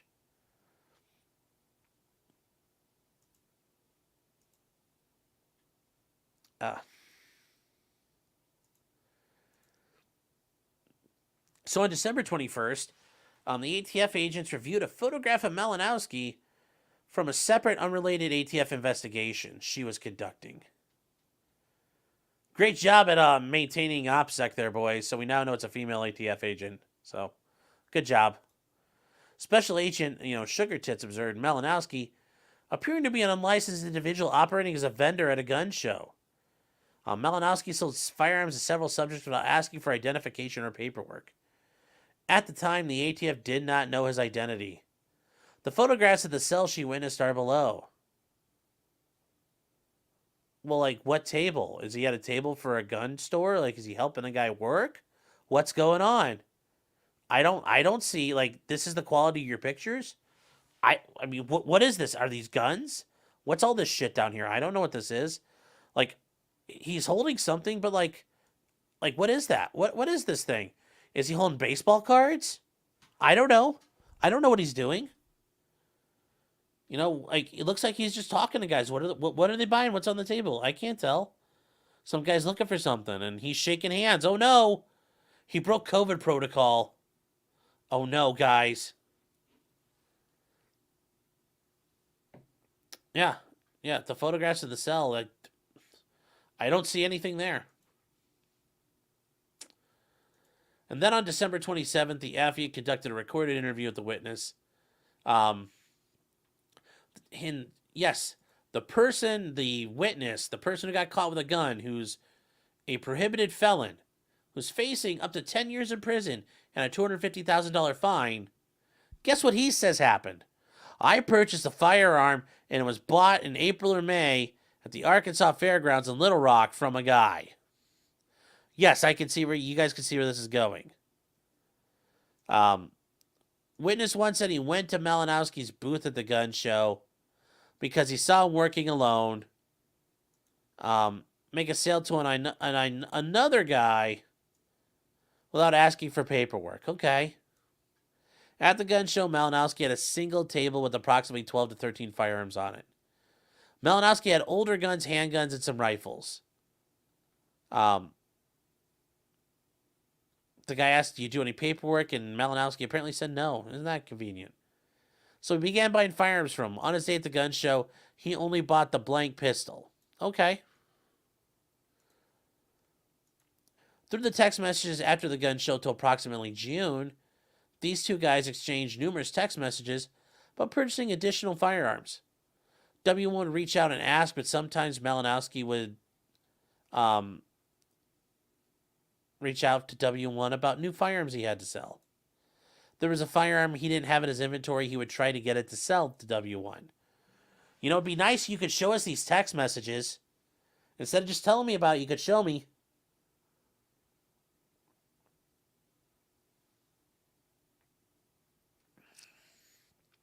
He also claimed to have offered to sell firearms to any of his friends. Now, here's the deal.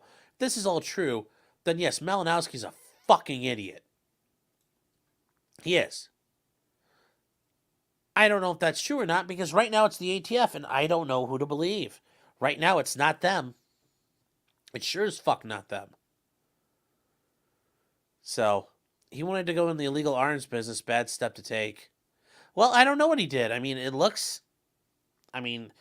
If this is all true, yeah, then he's a fucking idiot. But if he didn't do any of this, I mean, and you know what, we could say all gun laws are infringements, but don't go breaking the fucking law and then be like, oh no, the police arrested me.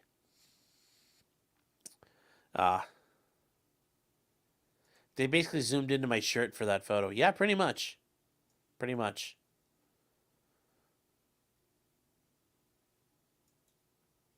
So... W1 made a total of 3 purchases between 2022 and 23. He met this guy anywhere, anytime, in a public place, so they can... And this doesn't make any sense, because the guy makes all kinds of money. He's just running around flipping guns for, like, what, $50 a piece. The only identifying question Malinowski asked was if he was 18 years old. Okay. The 3 purchases were for the gun show... And the one gun he paid $700 for. You got the original box. That's a high. God, he's scalping people. Then in February, W1 purchased a Gen 4 Glock 17 for $725.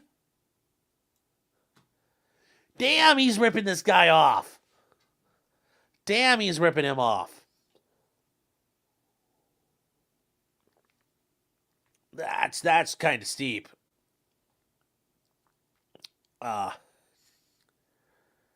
So in June he purchased a Ruger LCP 380 by himself. The gun didn't come with a box, but he bought it for $120. Okay, that's actually a pretty smoking deal. Like, I can't imagine. He must. How did Malinowski buy that for less than $120 and still make a profit? Because guns and gun broker are retardedly expensive. So this part doesn't make sense. This part makes a lot of sense that he fucking jacked up the prices on a guy who can't go anywhere else to buy it. But this one here, he's fucking giving money. He's losing money doing this. That doesn't make a whole lot of sense. Does not make a whole lot of sense, chat. I don't get it. I don't get it. Maybe you guys can explain it for me. Because I just don't. I don't get it. I do not get it. It's fucking weird, though.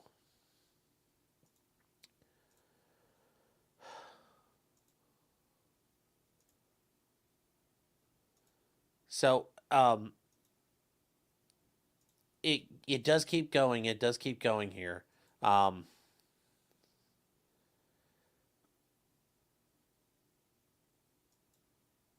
it starts opening up, and you guys are gonna see this.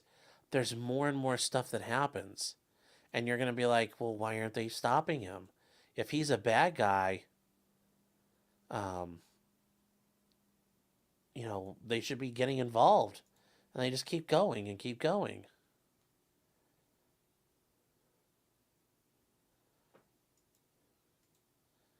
But it's garbage. I mean, there's a lot of it doesn't look good on its face. That doesn't mean it's all bad, though. So they get to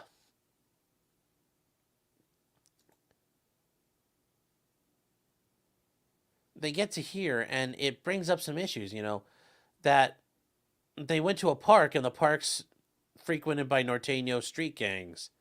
You know, robbery had happened nearby, and they came across a 15-year-old kid who was in the possession of a pistol. And that was one of the guns that was transferred to him on May 1st, 2022. Okay, well, you know, you're trying to act like there's a big deal because these things happened, like, really close by. January 5th is a long ways away of this year to then. There's a big time gap. Probably wider than the one in your wife's ass when she gets reamed out by the bulls, feds. So, on January 27th, the ATS, acting in an undercover capacity, I'm sure this was all done on the up and up, conducted an important undercover firearms purchase of firearms at Malinowski at a gun show located at the blank. So, it looks like the Arkansas State Fairgrounds, yada, yada, yada, yada, yada. The gun show was a GNS promotion show, which is the same promoters of the gun show Malinowski was observed selling firearms at in June 2023. So they said Malinowski is operating as a vendor with approximately 2 to 3 tables by himself. The tables he was operating had a rack with AR-style pistols, 2 containers of various pistols, and several boxes of various types of ammo. Underneath the table were recognizable gun boxes and other firearms not on display.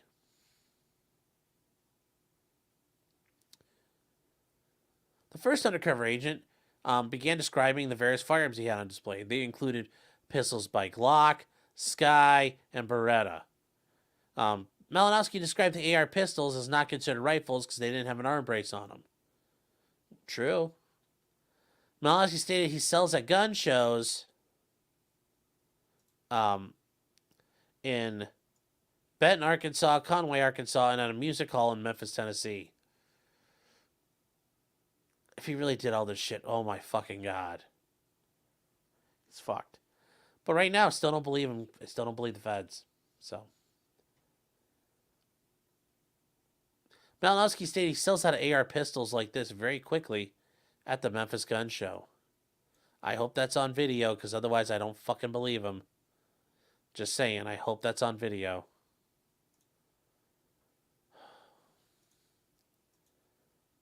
So, they also find out that a pistol had been run in California by a member of a gang task force there. So, these guns were found with all kinds of drugs, all kinds of money, and that he...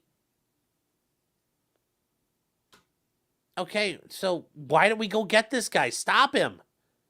If he's selling guns, go get him, ATF. Do your thing.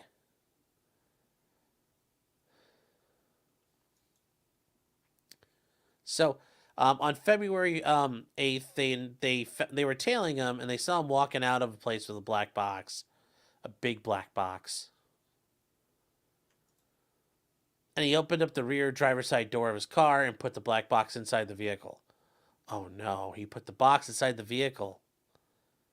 He observed getting in the driver's seat and drove off. He observed getting traveling in an eastern direction. Several special agents attempted to follow him. While following him, he committed traffic violations of running multiple red lights. Remember, guys, that is a valid way of breaking your tail if you're being surveilled. They will not generally violate the law because they also make themselves if they follow you. D says for $20, thank you for that super chat. And thank you for the support. I appreciate it. Very, very much. Saying, so I have a legitimate question. What do the ATF think they're doing? Like, the amount of legal firearms they get is high, yet groups in the inner city are rocking full auto mods and they are left alone. Easy marks, done last. Well, no, they're not going to go. That's because they're not being directed there. That's not where their bosses and the powers that be want them to go.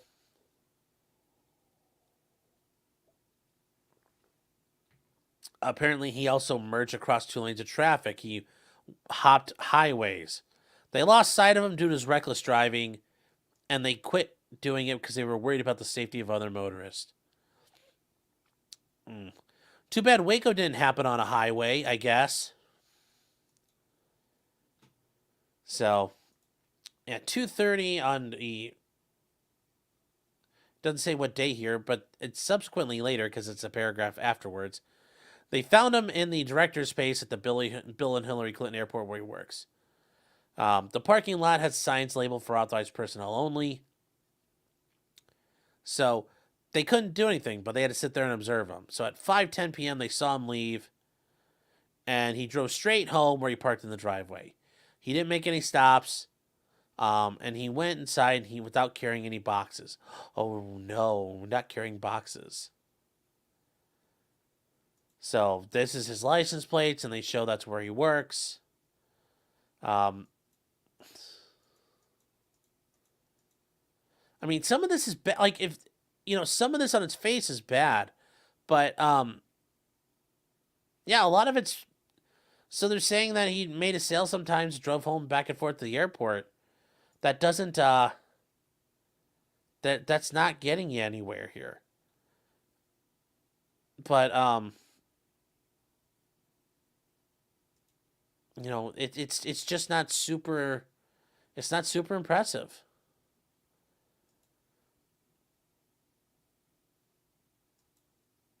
I mean, there's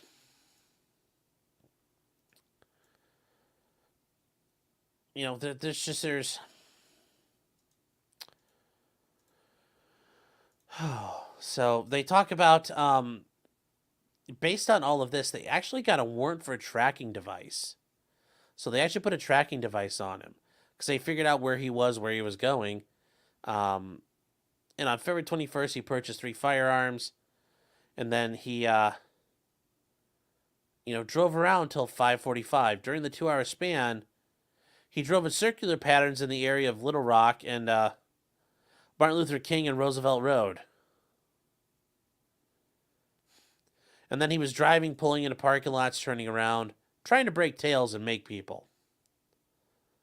So that's another way you can do it if you ever feel like you're being surveilled. Free tips. Free tips out there, chat. Just be careful about how you do it.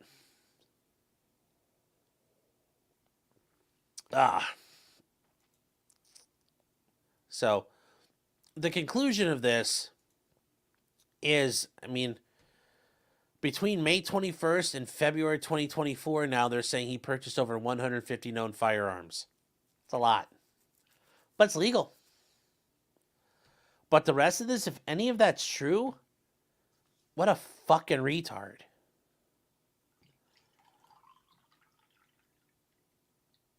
To sit there and act like you didn't think the ATF was going to come after you? Bro. Now, if he's doing everything legal, then fine. Yeah, cool. But I don't know yet.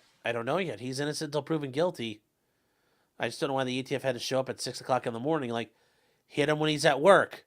Why wouldn't you do that? Because it's not like you can carry a gun in the airport.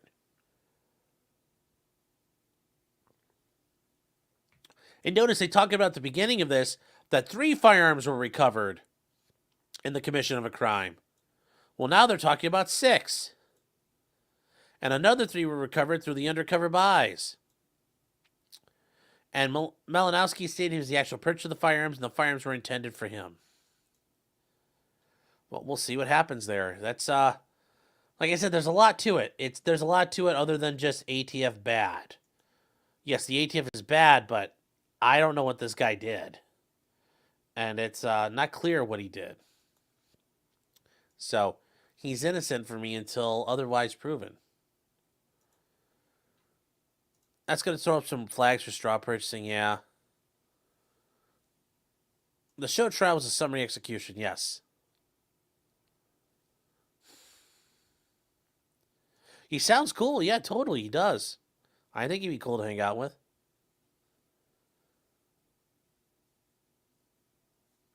Where is... Yeah, Stacy says if you give Sean tips, he will give us tips. Yeah. Yep. It's definitely true. Definitely true. That's true.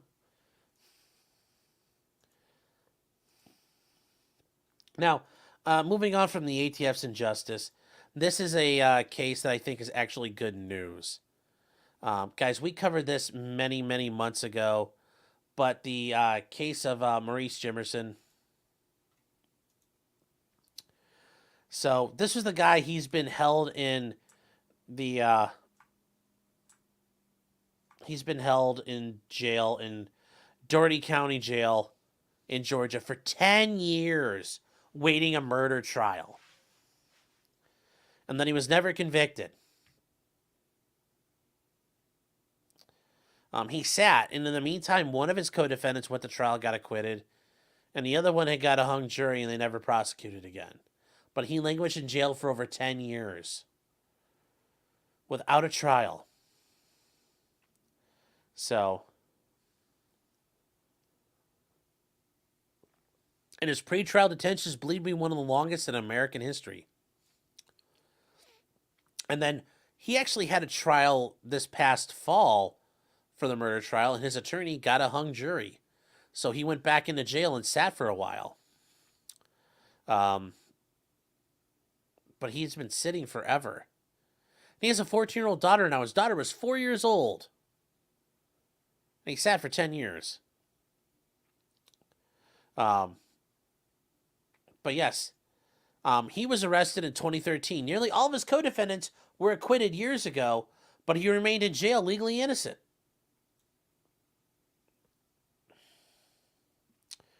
So, he got out. His release is part of a negotiated plea agreement with the district attorney's office, which required him to plead guilty to aggravated assault and possession of a firearm.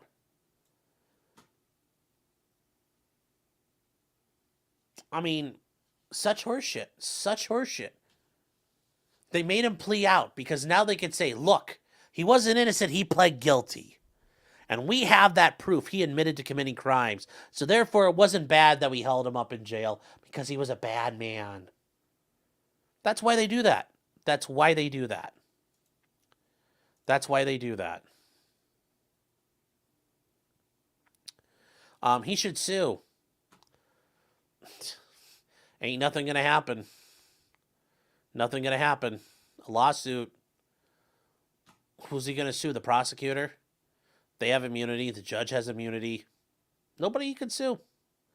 Nobody he can sue. Sucks. But nobody he can sue. Sadly. Sadly. So, he was sentenced to 30 years probation, with 11 years time served and 19 years remaining. So, he's on probation for a long-ass time, which I think that's unconstitutional too, but what do I know? He still maintains his innocence, but I get getting the fuck out. The original plea agreement bans him from Doherty County and the surrounding adjacent counties for the length of his probation. And he has 45 days to find housing outside of the area. Well, that's nice. Hey, man, we just ruined your life for 10 years. You got 45 days to get away from us. Yeah.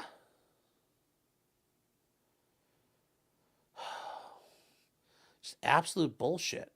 Absolute bullshit, but I'm happy he got out. It's good to hear that that resolved. It's sad to see how that played out, though. You know, now the prosecutors could say, oh, well, he did something wrong. It's his fault. Ronnie's saying that he didn't have an attorney. Well, he did have an attorney. He had the public defender, but the public defender had to withdraw. And the court basically fucked up and let him fall through the cracks. And nobody realized or cared that that case kept sitting and nothing happened. Sweet Tooth saying, can't he plead no contest, no look contendere? Generally speaking, that's an issue of whether the prosecutor is willing to make that part of the plea agreement. Sometimes they're not. Sometimes they say they want a guilty plea. Sometimes they'll let you plead no contest. Sometimes they'll let you plead pursuant to Alfred v. North Carolina, where you can say, I'm not guilty, but I'm pleading to keep my ass out of prison forever. There are multiple pleas you can make, but the prosecutor won't entertain those as part of their offer. Then you don't get to make them. So the public defender withdrew to retirement, but nobody ever filled the hole. So, yeah, like I said, it's good he's out. It's a shitty way it happened, though, because now they can say, look, he wasn't an innocent man. He pled guilty. That's how they do this. That's how they get you. That's how they get you. Guys, I'll be right back. I got to make a pit stop real quick. Give me 1 second.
And we're back, guys. Yes, Killdozer's in the chat.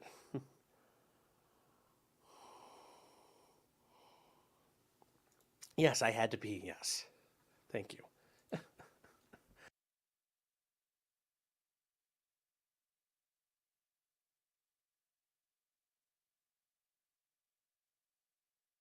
Guess I'm not sneezing. Guess we're not sneezing today, chat. So, moving on to important news. The farms. Kiwi Farms has had some victories lately. They keep getting away with it, chat. You know, just like Sam Hyde. He just keeps getting away with it. So, recently, Epic, you guys are not familiar with them. Epic is a domain management platform. And they are very powerful. In fact, they had fucked with the farms and tried to keep a domain from them. Well, Epic had been taken over by fucktards in management, including their social media people, who accused Kiwi Farms of being involved in promoting and posting child sex abuse material on the website. And they did it. They made this statement, and Noel asked them, hey, please retract. Please don't do it. Please don't do it. I'm asking you, don't do it.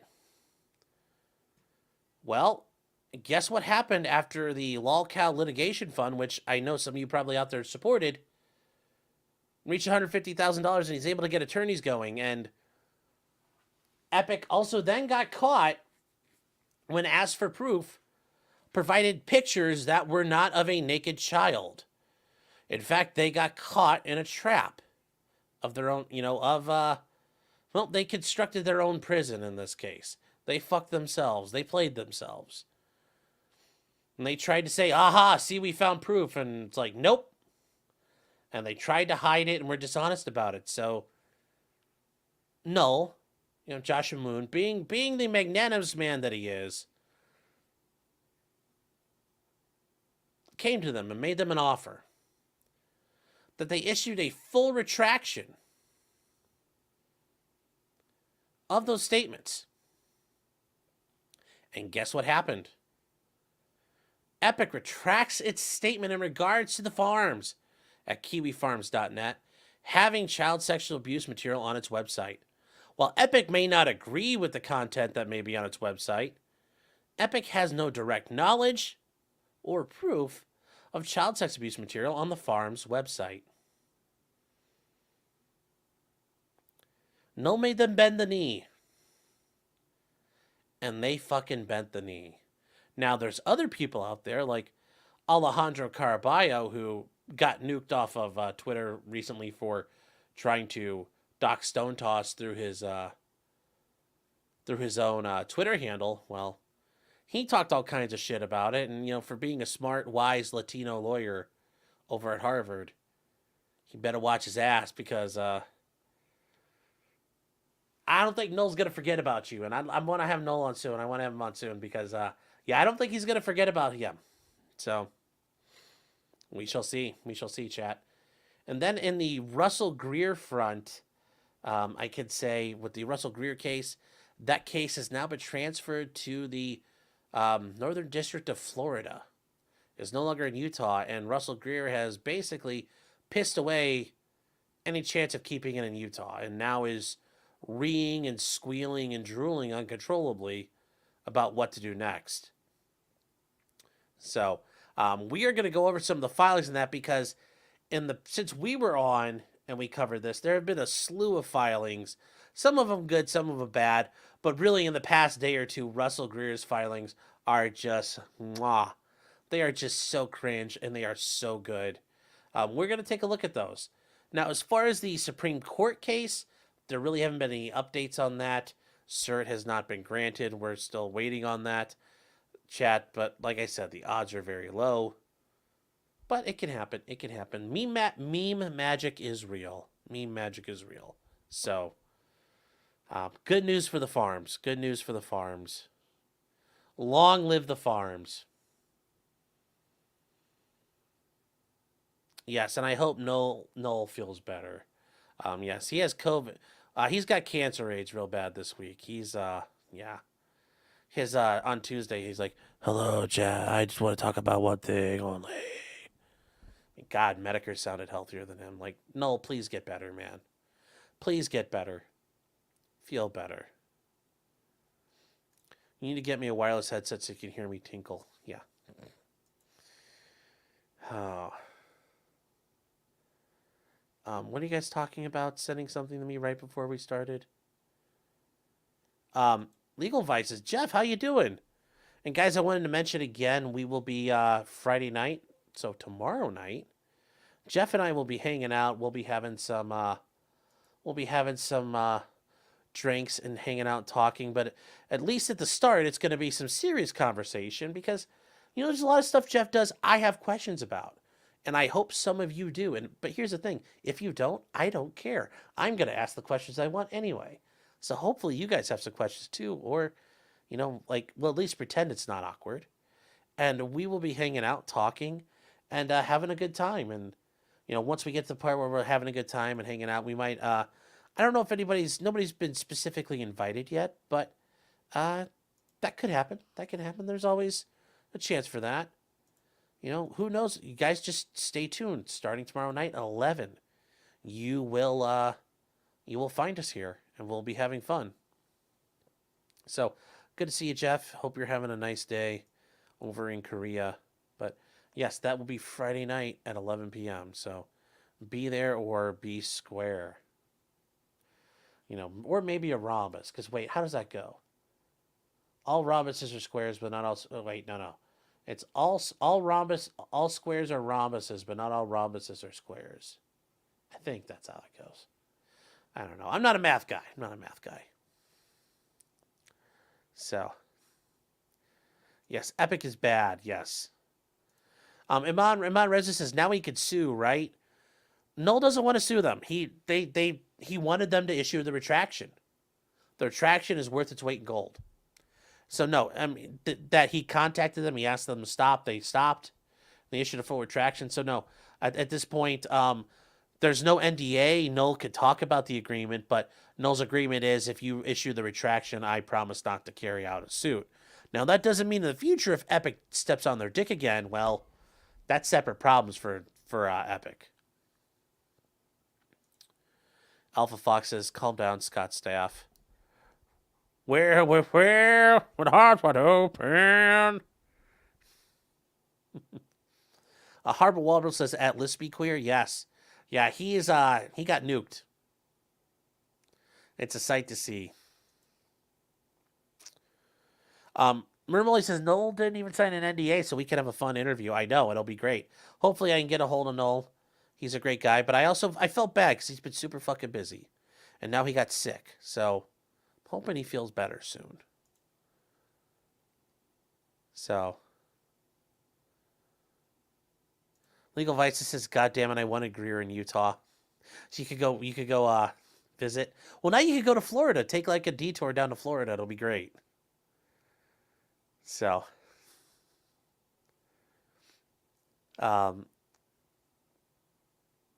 Eric saying Camp is a cesspool. You can have that opinion, but they aren't breaking the law. And they weren't doing what they were accused of, so they have the right to seek redress. Toxia says, wishing you 1,000,000-degree fever, Null. Yeah, that's the thing I want to ask. I want to ask about Null. It's like, so is it going to be like, was his temperature up to 107, 108 degrees? God, I hope he was okay. So. Yeah, Jim wants on. No. Ralph wants the link. Yes, Ralph. What about the child porn? I wish I could do that just like that. Oh. Mama JF is coming on too? Yep, everybody's going to be on. It's going to be great. That's going to be great. All right, guys. So we are down to the last bit of this. And Glock. That's right, boys and girls. Glock. Remember, this is a blue gun. This is a safe gun. This is not a real gun. But Glockenspiel. They got sued by the city of Chicago. Now, and before we start, chat. Whoa. Some of you might be thinking, is the city of Chicago suing them because of the horse cum? No.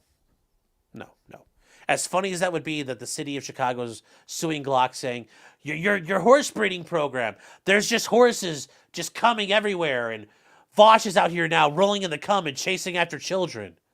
Stop doing this. You're terrorizing our children because Vosh won't go away. Glock, that's the problem here. No, that's not happening. That is not happening at all. That is not happening. So, the children in Chicago are safe from Vosh. But the children in Chicago, well, even if Vosh showed up, the children in Chicago got something to take care of that. Especially dealing with dirty communists. You know what they got? I told you my dude I told you it's gonna get. We don't play with no regular nigga. On my butter. We do. Don't play my slide. On folks great, it will guess like that. Switchy. No talking. No cap. No talking. Who's game? 3 switches right here. And I put the. I just love that one kid. He's just like, switchies. He's like, no cap. And if you guys don't understand what they're talking about, for Glock-style handguns and Glock pattern handguns, this back part comes off, and you can install a full auto switch, basically a full automatic steer, on the back, and you can flick it on and off with the push of a button. And with a nice Stendo magazine, you can get that, like the one kid said, that noise. You get to play. You get your own Burt machine and get to go Burt. And those kids had full automatic Glocks, which those kids are more hardcore on the Second Amendment than I ever hoped to be, because I would never film myself in the open walking down the street of a major American city just like that, playing with a full automatic unregistered Glocks here. But you know what? Those kids are ballers, so they do what they do.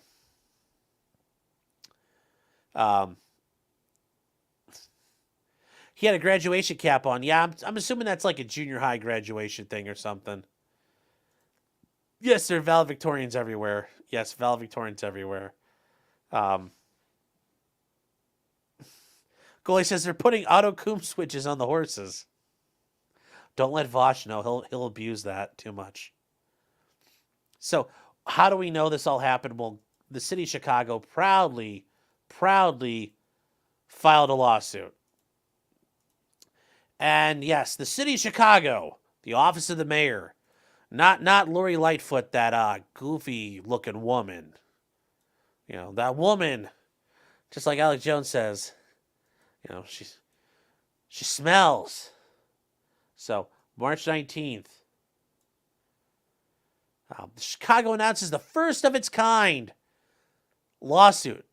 That always should be a warning flag when you see a lawsuit and it's the first of its kind. That's not usually a good thing. Seeking to hold Glock accountable for manufacturing and selling pistols that can easily be turned into machine guns using Glock switches.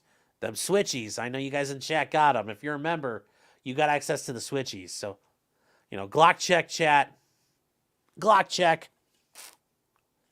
Get them switchies going. So they announced its first of a kind lawsuit. The lawsuit alleges that Glock, just like they're suing Kia for making cars that are easily stolen, Glock unreasonably endangers Chicagoans by manufacturing and selling in the Chicago civilian market semi-automatic pistols that can be easily converted to illegal machine guns with an auto sear, a cheap small device known as a Glock switch. The suit is the first to use Illinois' new Firearms Industry Responsibility Act, passed and signed into law in 2023. I'm not sure how it's going to work against the PLCCA, but hey, you guys try that. Let's see how federal supremacy works. I'm sure that it's, that's going to be fun. So earlier today in Cook County Circuit Court, I wonder if they went to the judge who's the parking ticket lady who disqualified Trump. Reports that law enforcement personnel in Chicago have recovered over 1,100 Glocks that have been turned into machine guns in the last 2 years alone. Based. Based. That's just 1,000 machine guns just rolling loose on the streets. And those are the ones they caught, which means they haven't found all of them, which means there are tons of machine guns in Chicago right now.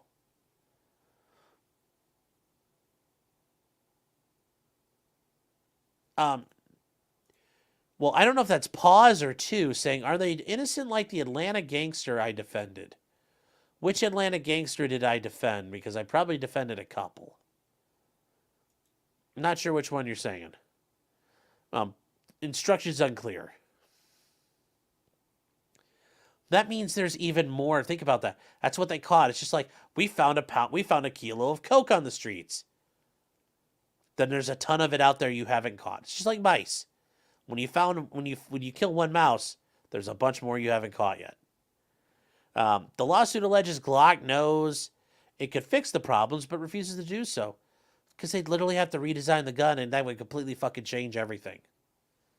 And the city's seeking a court order requiring Glock to cease sales of its easily converted pistols to Chicago civilians. So they're going to infringe on the Second Amendment rights of people. Now we'll see how that goes. City also seeks penalties against Glock and damages for the harm it's caused to the city. So, yes, they talk about mayors against illegal guns. And then, yes, right now anyone in the U.S. with $20 and a screwdriver can convert their Glock pistol into an illegal machine gun in just a few minutes.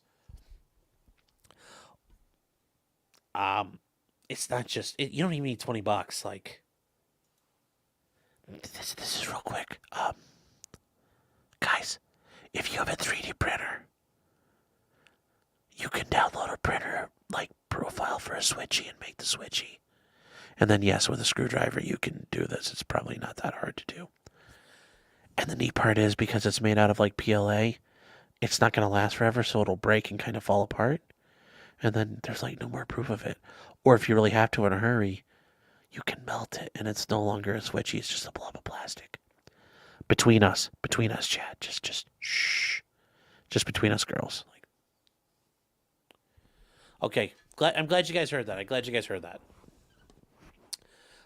Yes. Stacy's right. Your public library. Yeah. You might have had a 3D printer at your public library. Shh. Yes.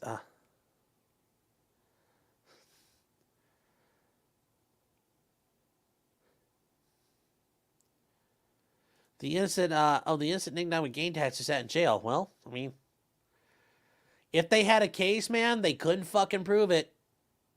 I don't understand why you standing for the state here, but okay. Can if you want to. Sweet Tooth says I was born and raised on the northwest side. Now you know why I left. Yeah. So, Jim says there are no stores in the city of Chicago, so Glock doesn't sell anything to Chicago civilians. They buy them outside the city.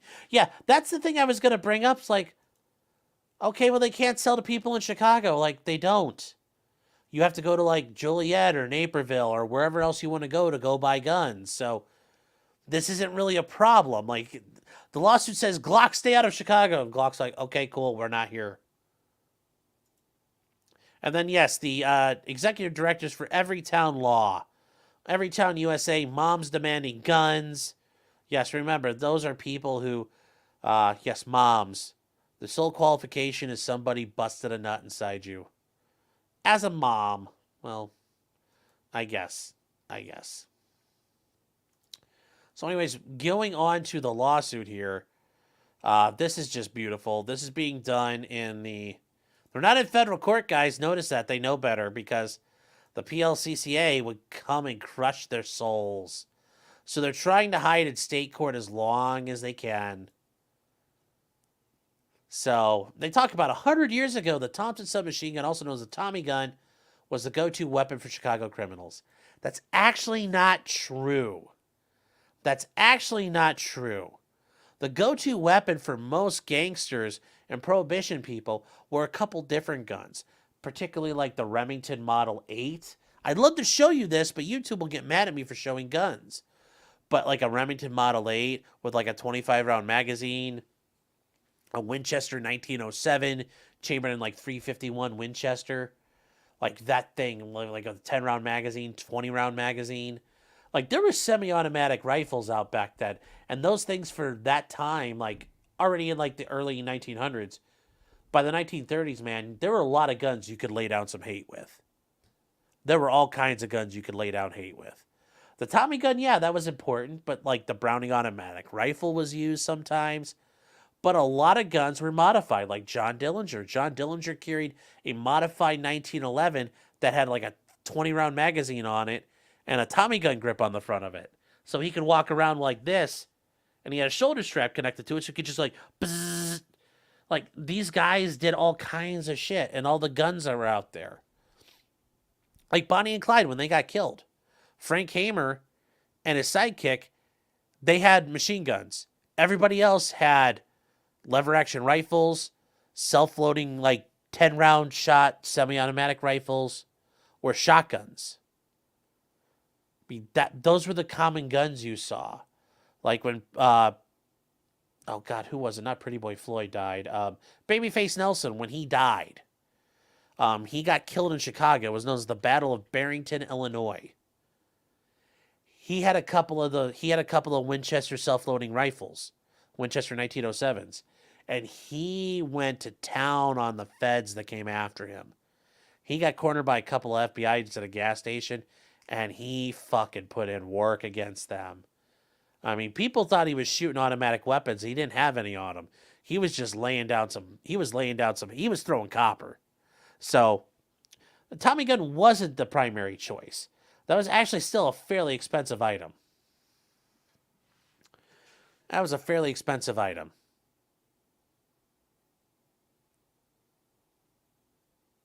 So, Binary Death says $200 for a shit printer and $20 in resin. Yep.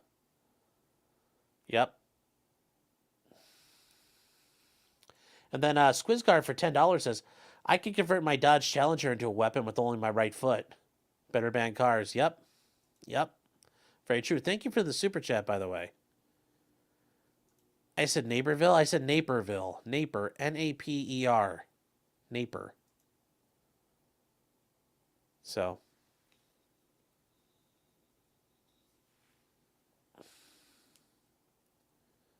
So David Jowers says, I'm the proud owner of a Colt Monitor. That's pretty cool. If you guys don't know what a Colt Monitor is, that's a Browning automatic rifle with a pistol grip and a better forend that you can grip onto. It's actually what the BAR should have been. It's heavily improved. More controllable.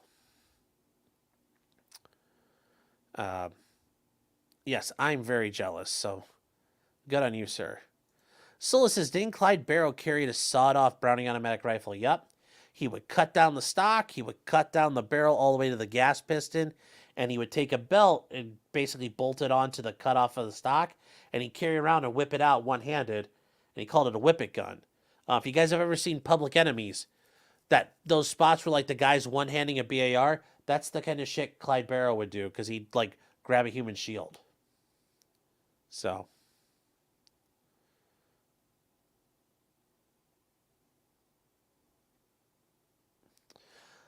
Two says, or Pause says, your gun isn't going to save you. Your liberty rights bullshit already lost the war. I understand, but what do you want to do? Do you want to fire up the Serb paramilitary? Do you want to start firing up the death squads, homie?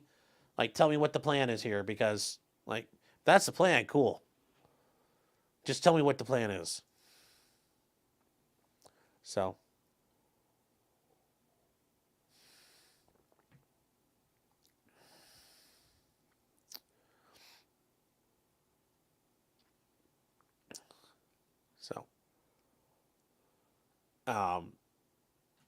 Yes, and they talk about the Prohibition era violence. It's the Chicago typewriter. They didn't even capitalize it, and it's not even quotations. Like, come on. This is such fucking garbage. So, unfortunately, the machine gun is returned. Well, no, the machine gun's always been... Criminals always want firepower, but now it's a Glock pistol. Glock knows how to fix the problem. It requires them to redesign their guns. Glocks with modified Glocks can fire up to 1,200 rounds a minute. Yeah, they can. And yes, I still love this. Over 1,100 modified guns around the streets there. It's like, wow. Yeah, so they talk about Glock has known this problem, has been around for years. It's so prevalent. Is the practice that they're known as Glock switches or switchies. And they allow shooters to toggle between semi and full auto. Many series are sold with the Glock logo printed on them, even though Glock does not manufacture them. Yeah, and I love how that is like a big ghetto knockoff. Like, okay, great. Somebody wrote Glock on the side of it, and that was a Glock's problem. Are they going to go on Wish and stop all this? No. Like, what do you want them to do? That's the big thing here. Like, stop doing this. Like, we're not doing it.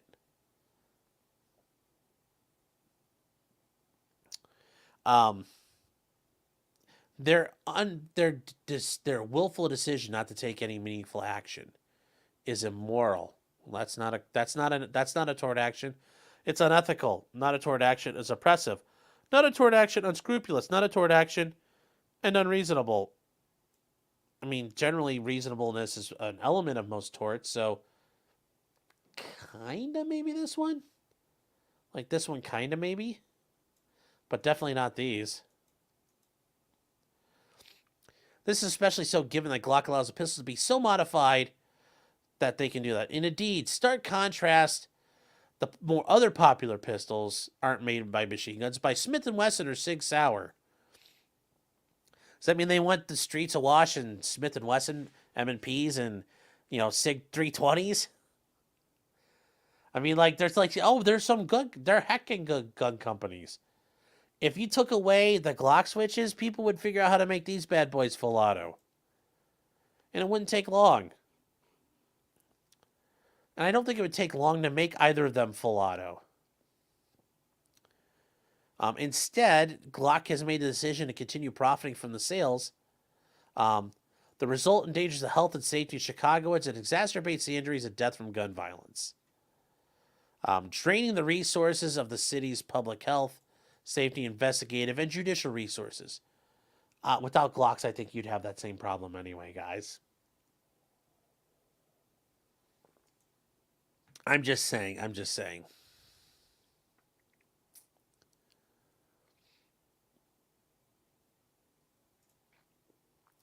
Pause says the death squads were in the video you showed. Yeah, but, you know, Whitey's good at making death squads, homie. Read your history books. Like, you know, most Western people generally have like two modes. Either they're kind of chill or it's straight out murdering people. So, you know, and it takes a lot to push them in a straight up murdering mode, but when it happens, it doesn't stop. So, yeah. So, Jim said, I thought Gen 5 Glocks needed milling to use a switch. So they're mad that Glock is selling Gen 3s, even though California and Massachusetts only allow Gen 3s. I don't know. I don't know what the problem is. I've heard that that's an issue with the Gen 5 Glocks, that you need to mill it out. But I think, like, even with that milling, I think by milling, you could probably use a Dremel if it really came to it.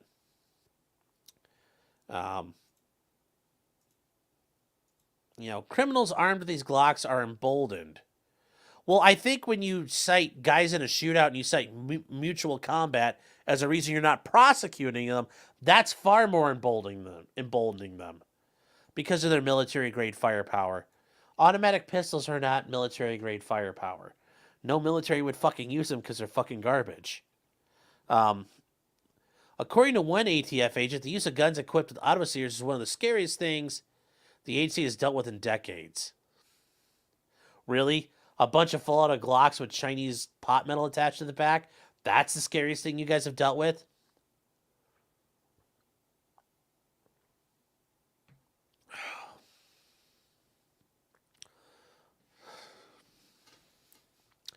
You know, he explained last year that the part of the increased danger is that shooters cannot handle the recoil of so many rounds coming out of the gun so quickly, resulting in bullets going everywhere. Notice they're not screaming this is against the law, and they're not. You're not paying your taxes, your heckin' taxes on them, guys. You're violating the heckin' NFA. Notice they're not even talking about that yet. You think they would have immediately. These guys didn't even go into it, which is very surprising. So, in October, rival gang members had a shootout, and the SWAT team had to show up. Bullets shattered the windows of many neighboring homes, terrifying the community. When the smoke cleared, one man was dead and two others were injured. 2 switchies were recovered. There was a shooting on the south side. 3 victims, a woman sitting in a car. She was struck in both legs. A man struck in the arm. And another man shot in the face while standing in the doorway of his home. They witnessed a vehicle flee the scene, hitting an unmarked police car in the process. They recovered a switchy. They found more in January. God, man, even in January they're getting busy. They're not waiting till summer anymore, chat. They're just like, fuck it, we're gonna run the score up now. A mother and daughter were taken to the medical center because they heard gunshots retreat to the car. When she looked down, she noticed she'd been shot in the knee. Well, till she took that arrow, she was a brave warrior like you. A car was chasing and actively shooting another car, firing 37 rounds. That's still not that many. I mean, a switchy with 15-round magazine was recovered in connection with the shooting. Oh, come on. A 15-round magazine, bro. Come on now. You're going to do a switchy, you got to have a stendo. You got to have one of those 30-round mags, dude. You got to have a stick with it. 13 bullet holes in the window of a home and 2 Glocks outside. One of them had a sear. Ooh, they have all of this. The chilling aspect is the relationship to minors. Yeah, I know. Kids love fucking machine guns, dude. Why? Like, if you could have gone up to like 12-year-old me and said, "Hey, Sean, here's a full auto Glock," I'd be acting like these kids. Right? Switchy. No talk. No cap. No talk.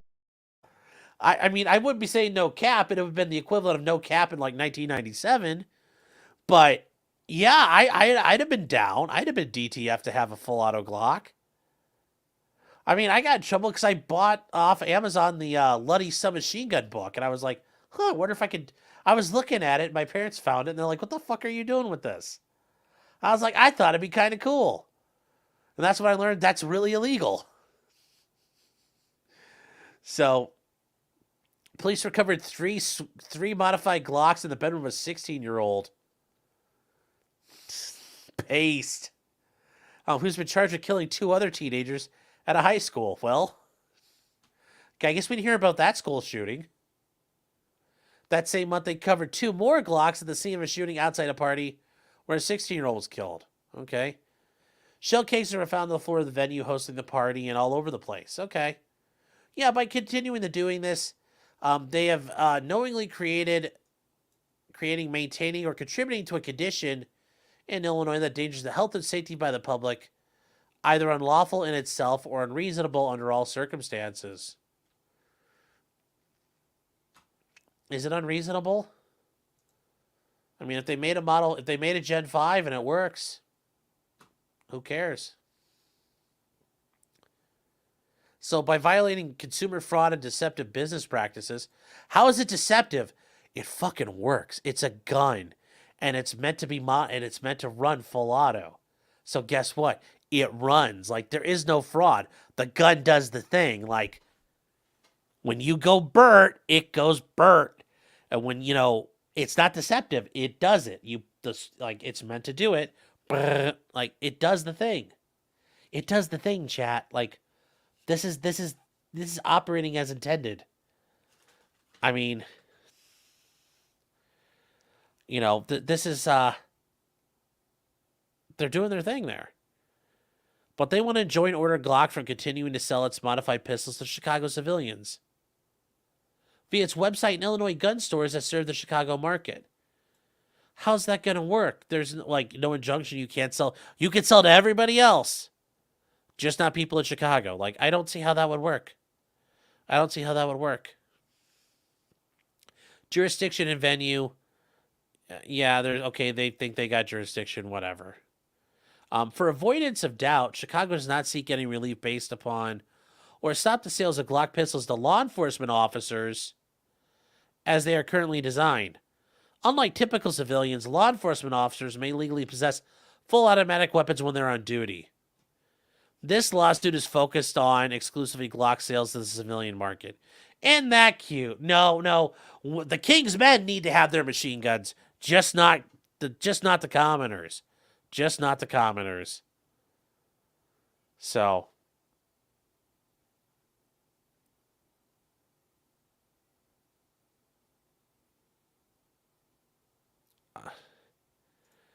yes, James says modified. It's a trans Glock. Its pronouns are brr. Yes. And click. So. Oh, who here is talking? I saw somebody talking about stendos. Yeah, you got to have your stendos if you're going to do it. Stendos are only like $8, or you can bring your own stendo. I'm just saying. The Menendez mag works. So. Yeah, why do the police officers need full auto Glocks? I thought they were uncontrollable. I thought so too.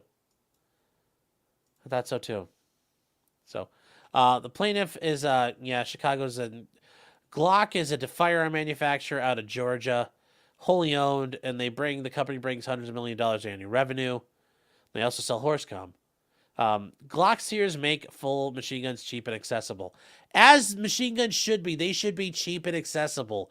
I should be able to go to a vending machine and buy a fucking grenade launcher. And I should be able to sit next to me on the table I should just have a stack of full auto Glocks with stendos in them, and just I don't want to shoot it, and then I'm like, I don't want this one anymore. Throw it away and grab a new one. Fully automatic weapons, in other words, machine guns, have been heavily regulated at the federal level since the 1930s because of their frequent use of crime, their increasing use of deadly shootings and massacre, and the immense danger of the rapid-fire capability posed to the public.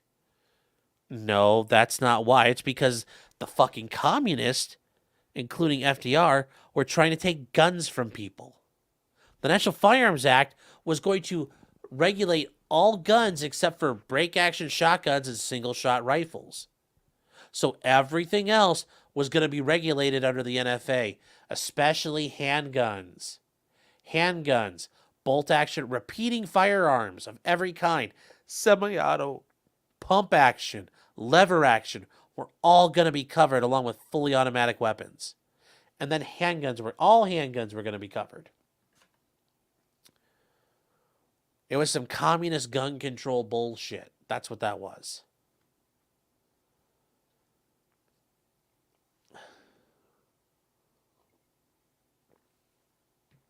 Yes, John Dillinger used machine guns to rob banks. The ATF used machine guns to murder people at Ruby Ridge. I'm sorry, the FBI used machine guns to murder people at Ruby Ridge, and the FBI and ATF tried to murder people at Waco with machine guns. Pretty Boy Floyd used them to ambush policemen. Al Capone's henchmen used them to murder rivals. Yep. And there's no reason why anyone except a law enforcement officer should have a machine gun. Yeah, and who said that? The briefer the petitioners in Garland v. Cargill. That's the bump stock case. So, fuck you. Federal law mandates machine guns and other weapons may be sold, possess certain regulations under 18 U.S.C. 922 A through O. Machine guns are designed, yes, to shoot one more pull of the trigger. And or a combination. And it's kind of funny. They bring up this whole parts are designed intended to use converting a weapon into a machine gun. And any combination of parts from which a machine gun can be assembled as such parts are in the possession or under control of a person. If you guys remember from talking with Matt LaRosier, Fudbusters, I plan on bringing him back on soon. This is the issue at stake in the CRS firearms case with the auto key card. And was the card itself parts or a part? Because the parts were not there. You had to cut them out still. It was just lines on a piece of metal. So hopefully we have Matt on soon. That'd be fun. Because that's kind of like, there's like callbacks in here when you see this. So similar to Illinois, I don't care what they consider machine guns here. Let's go. The ATF has determined that the auto series themselves are machine guns. Okay, and they're a combination of parts. Yeah, and there are registered Glock sears, but they're all dealer samples. There are no private auto sears. And the original Glock 18s are ones that have the full auto switch. The way it works is their switch is on the side. They have a switch on the side or over here that you can flick up and down that makes it full auto. So they don't have the switch on the back. It's actually built into the gun. And I think there are privately owned Glock 18s, but not auto sears.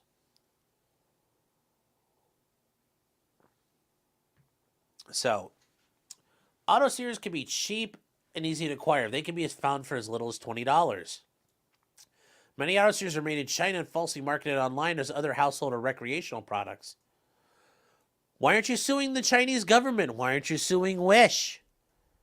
Well, because, probably Joe Biden said, you will not do that. I get my 10% from them. My handlers tell me, no, don't do that. These overseas manufacturers quickly dissolve to avoid investigation and legal action, with new ones entering to replace them. Most auto series that originate in the United States are produced using 3D printers. Shh! Using downloadable blueprints that are readily available online. Shh! In light of these commonly used methods for obtaining auto series, they are difficult to trace, intercept, and eradicate. The Glock-style auto series look like very small Lego pieces that can be attached to the backs of pistols. Yep, here's before. Not cool. And here's cool. Just look at that, guys. You flick that little nubbin right there. Comes to the other side, and you've got... I do love, they have to talk about guns, and I'm sure the people who wrote this had no idea. The attorney's like, yes, there's a small protrusion called a disconnector that, once installed, pushes the pistol's internal trigger bar down, allowing the striker to continue engaging as long as the slide reciprocates with recoil. The ability to fire continuously without the shooter having to pull and release the trigger allows for a much faster rate of fire. Yes, it does. And it's nice they're going into this because it's Let's see how accurate they are. Many Glock style shooters come with round selectors that allow the user to toggle between semi and full auto modes. Other versions convert Glock pistols to fire once fully automatic when installed. Those aren't good. You should want one that's got a little bit of a toggle action there, chat.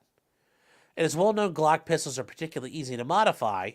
It's in sharp contrast to other pistols that don't accept auto-sears and require time-consuming and difficult engineering. Well, if the Glock was gone, those would be very easy.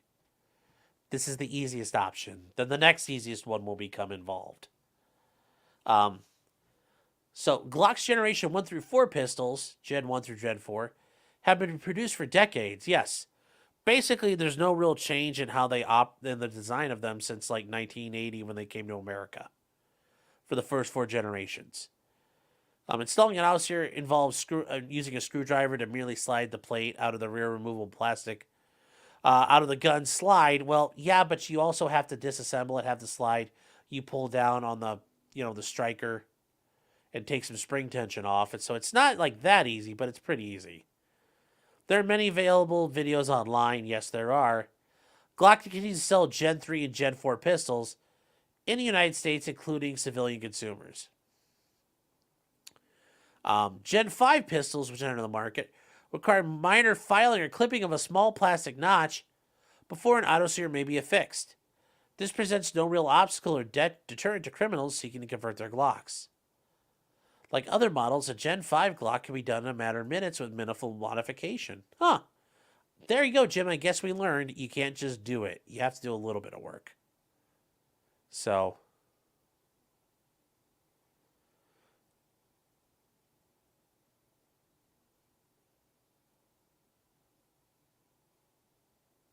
let's see. Oh, you guys are bonding. It's so great. I love this. I love how you guys are getting along together. Everybody's just like, aw, family hug. The DreamWreck AC gifted 5 memberships. DreamWreck, thank you. Thank you very much. I appreciate the support. And I thank you for your generosity. And guys, if you get one of those memberships, please say thank you. I know he'd appreciate that. So,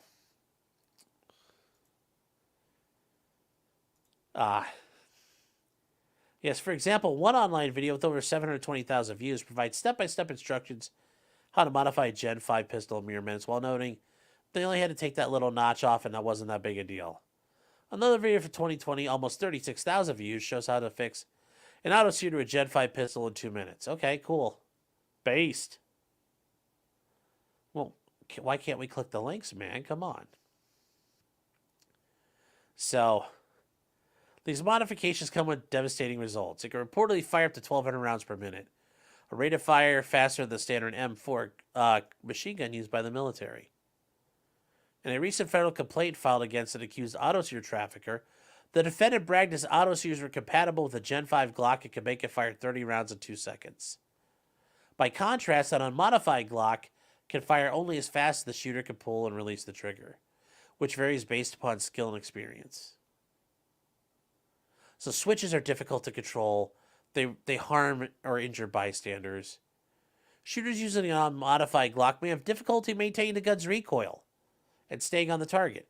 Well, I guess if these guys were just killing each other and, like, some dude was holding it, he's just like, bah, and he just, like, drills right on target, does that mean you're okay with it? Maybe we should install, like, have marksmanship programs for children, like, learn how to hold a full auto Glock and just, like, 2 hands, kids, and just drive it out and then pull the trigger. Get your bird on. Maybe we could do that at school. Skip gym class. Turn the gym class into like a shooting range. Teach the kids how to hose down a target properly.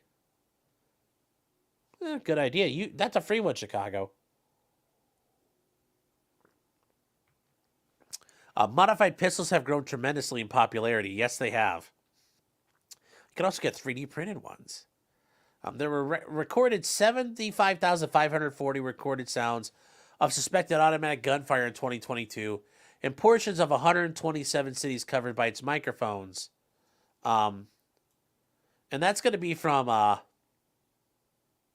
ShotStopper, a company that uses audio sensors to monitor gunfire. And it's funny because ShotSpotter is bullshit. They have gotten in trouble for multiple scandals about not being accurate in what they can do and detect things. And it's funny because they cite ShotSpotter, but literally if you Google ShotSpotter, the first news article says, and it's funny because this one here, it says, it's in Humboldt Park, Chicago. Okay. Well, what does the headline say? ShotSpotter gunfire detection system says it's an ineffective, biased, and costly, say critics. And it is. It's not very accurate, and it causes a lot of problems. It's very inaccurate. It's garbage. It's snake oil. So it's funny they use ShotSpotter because how many of those are bullshit and not correct? That's 75,000. Most of them probably aren't right. So representing a 49% increase from the year before. According to law enforcement, this increase is attributed in part to fully automatic pistols being seen by teenagers as status symbols that provide a competitive advantage. Yeah, it's a competitive advantage, yes. Peace through superior firepower, man. They think it's cool. Fuck yeah, it's cool. I would, if I was their age, I'd want one too. They think it looks cool. They look pretty fucking cool. They sound cool. Yeah, they do. They want to brag about having it. Yes. Have you met teenage boys? That would be so fucking cool to have a machine gun. Yes, frequently. The ATF reported a 400% increase in recoveries of illegally modified guns from 2020 to 2021. Okay, well, how many is that? How many? 400% increase. Like, how many? And a 570% increase in machine gun conversion parts recovered between 2017 and 2021. Okay, how many, though? Like, don't give me percentages. How many? Notice they won't give us a percentage because the number is going to be low. So instead, it's a really good percent. Dallas, a 2,700% increase in auto sear recoveries from 2021 to 2022. What, did you go from like 0 to 270? Like, how many did you recover? In Columbus, I will say Columbus, Ohio, apparently has seen a shitload of them, which, okay, well, how many? Louisville. It's not Louisville. It's Louisville. It's where the lulls came from. The Louisville. 800% increase. In the Lou. St. Louis. In the Lou. Nelly's Playground. 575%. Oklahoma City. 500%. This is all well known to Glock. In 1987, St. Gaston himself met with the inventor of the fire selector system, a type of auto-sear design and patented specifically for use with Glock pistols. Yep. Gaston test-fired a Glock equipped with an auto-sear and saw the Glock pistols could easily be converted to weapons and that posed a danger. Yep, but he never did anything. It was not long before civilians began modifying them, and defendant Glock was on notice its alarming trend. In April, 41 members of Congress published a letter highlighting the increased use of auto-sears in shootings. Based. And federal officers have contacted Glock directly searching for ways to address the problem. What do you want them to do? Don't do it. Naughty, naughty, naughty. So, naughty, naughty, naughty.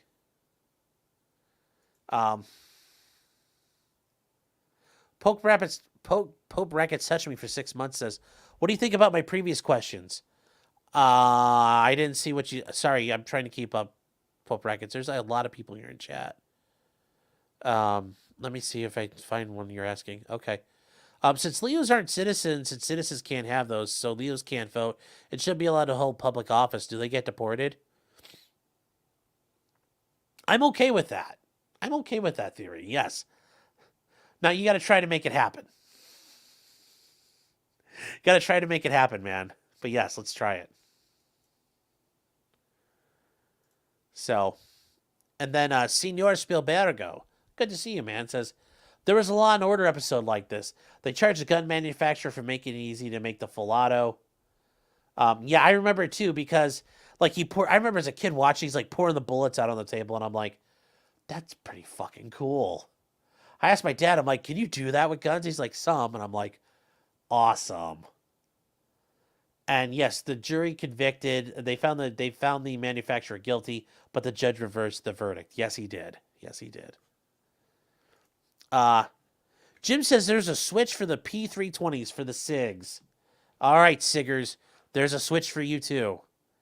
The big issue for SIG though is for a long time, like you can't really put a switch in like a P226, but the Striker Fire 320s, oh yeah, buddy, I'm sure it doesn't take too much work. Jim says it takes 5 minutes. Well, Jim, thank you. Member for 13 months. It's so cool seeing those numbers, guys. I appreciate the support so very much. So, Sean is lying. I still want one. Fuck yeah, I do. Dude, I'd love to have a crate of fucking AK-47 sitting next to me right now.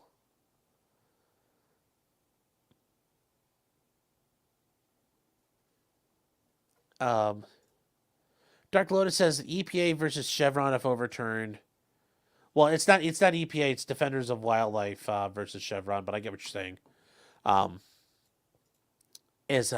Natural Resources Defense Council v. Chevron is overturned. Would that eliminate the ATF and their other rat's nest fiat bullshit? Would it not? Thanks, Sean. No. What's going to happen there is the Supreme Court's probably going to very narrowly tailor it because, remember, they're government. Do they like giving government more power? Not usually. So, or taking away power from the government? No. So it's going to be very narrowly tailored. But yes, it's probably going to clip the ATF's nuts really hard. But not the rest of the government. So that's what I think is probably going to happen. And thank you for the super chat. And I want to say, Sino Spielbergo, thank you for that $20 super chat. Thank you so very much. I appreciate it.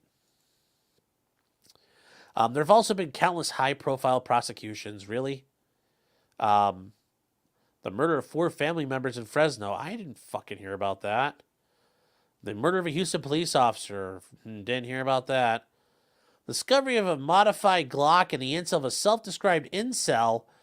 Oh no, guys, Gamergate's coming into this. Gamergate chat. Gamergate's coming. The incel chuds. I don't remember this, and I'm like, that's not me because I didn't get arrested. A mass shooting in Sacramento that resulted in 6 people getting killed. I don't remember that one. Or is that the one where it was gang members? Yeah, that was the gang member one. The New Year's Eve shooting in Mobile, Alabama, blocks away from where more than 12,000 people were attending. Notice they don't actually tell you anybody got hurt. They're like, there was just a shooting nearby. Well, it's like, it's Mobile, Alabama. That happens.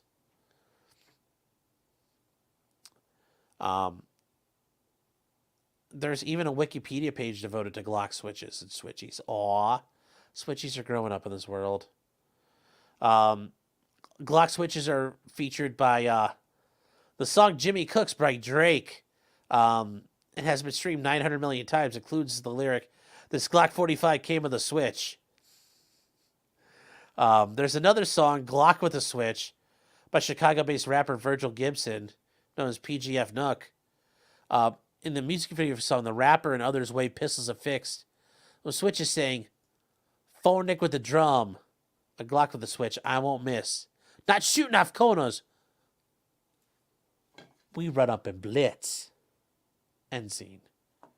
Another song is the 2021 song Danny Block by the rapper Lil Zay Osama, which, holy shit. Like, we're like 20 years after 9/11 and like these kids are naming themselves like rapper like Bin Laden. Like, so we're going to have like Zarqawi as a name probably. I just got a brand new Glock with a 50 and a switch. I just popped one of my ops. I'm finna go do another hit. Pretty poignant. Pretty poignant. Switch music. That's awesome. So some sear manufacturers even print Glock logos on their switches, and marking Glock as trademarked, and which is obligated under federal law to monitor. What are they going to do? Go after people in China? You know, cases brought against the auto sear manufacturers, because once again, they'd have to go to fucking China. Although I love it. It's like Glock. It's like a Russell Greer smiley face. Instead of like, you get...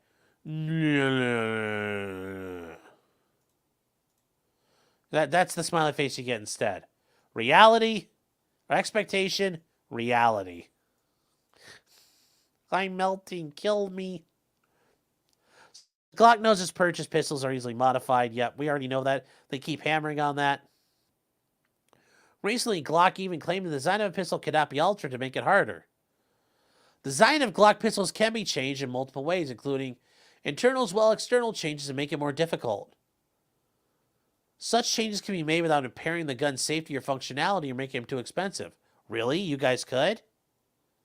The Glock can be altered so the user cannot access the sear and trigger bar. Or that any modification would defeat the trigger mechanism and therefore stop the gun from firing. How would they do that? How would they do that? You're telling them it can be done. How? How? Show me how that could be done. Having like anti-tamper features in guns, that sounds fucking awful and dangerous. Unlike Glock's most other striker-fired pistols, such as those made by Smith & Wesson, Sig Sauer, Springfield Armory, or Walther Arms, contain separate trigger bars and sears. Okay, but you could still make them full auto. It's not like impossible. These components are separated by a rear rail. This rear rail blocks the exact location where the disconnector of an auto sear would otherwise go. Yeah. I mean, that's a 320. That entirely could be modified. That's not possible. So, this shows the back end of a Glock with and without the auto sear disconnector. Yep. There's our boy. The devastating use. Yes, they recovered over 1,100. We've already been there. Yep.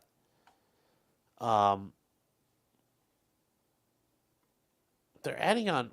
They're just like, okay, great. Chicago's a real shitty place to live. Maybe you should work on the murder issue and the guns will take care of themselves. So, Glock aids and abets violations of federal prohibitions on machine guns. How are they aiding and abetting? They aren't. They aren't doing anything illegal. Glock modestly changed the design of its Gen 5. Glock knew the addition of a small plastic piece in the back was neither a reasonable nor bona fide solution. That piece can be filed down with a simple tool. The gun's made out of fucking plastic. What are they going to do? It's going to have to be a piece of plastic, man. I mean, there's nothing... So, yeah. There's just... Yeah, there's all kinds of Glock switchies everywhere. Yes, they're great. For example, they're saying, it's been widely publicized for over a decade that Chuck's Gun Shop in Riverdale and Midwest Sporting Goods in Lyons, Illinois, the two authorized Glock distributors, supply a disproportionate percentage of the crime guns in Chicago. Well, if they're illegally bought, there's what do you want them to do? Not sell... Do you want them to not sell guns to black people? Is that what you want? Glock, these companies, when black people from Chicago show up, you're not allowed to sell them guns. Don't let black people own guns. I guess that's what they want you to do. Say rear rail again. Rear rail. Rear rail. Rear rail. What? I don't know.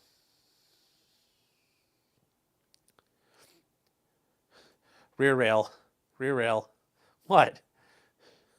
Rear rail. Rear rail. What? What the fuck is wrong with you guys? In fact, the 2017 report identified Chuck's Gun Shop. Well, I mean, I am surprised, though, guys, when you think about it. Chuck is no longer in the Sneed business. There's no Chuck. Chuck moved on from the Sneed and Feed business to selling guns. That's what happened. Chuck's feed and seed. He got out of that and got into the gun game.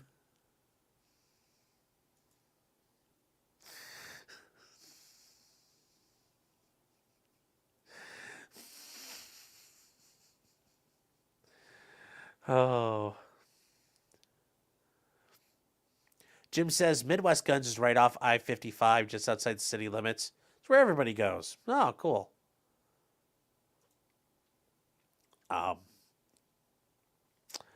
Being the source of almost 12% of the city's crime guns. So these two stores are 12%. So where's the other 88%? However, Glock is choosing not to cut off these store supply pistols because they don't want to sacrifice the profits. I guess Glock doesn't want to. City of Chicago says no more black people owning guns, I guess. The Glock's continued sales through well-known sources of crime guns ensures criminals get Glocks easy. Is another way Glock facilitates easy and illegal possession of machine guns. Okay, Chicago. Glock was asked by the ATF to make a way to modify its pistols to make it more difficult. And Glock lied, said they tried, but they didn't try. Their conduct demonstrates even more profit. So the first claim of relief, here we go. Unreasonable sale and marketing of firearms. Okay. Well, is this consumer fraud or unfair method of competition? Yeah, Smith & Wesson's like, we want to be able to sell machine guns to 13-year-olds also. You're unfairly covering the market. I want 13-year-olds with an M&P going, switchy, no cap, but I want a 13-year-old with an M&P doing that. Although that'd be hilarious watching kids with M&P shields. It's just Shield 2.0 is just all over the place with a little subcompact. Unfair deceptive trade practice. What did they do that's unfair or deceptive? What was it unfair or deceptive? Because we don't see any of that. It's unfair or deceptive while conducting any trade or business. Okay. Oh, and including any and all conduct constituting an unlawful act or practice. What was the unlawful act? They haven't broken a law. Unless you're talking about your little Dildoville gun law, but I don't think that counts. Because you're suing under civil protection there. Oh, wait, no, that's a criminal law, too. Because they passed all that shit lately.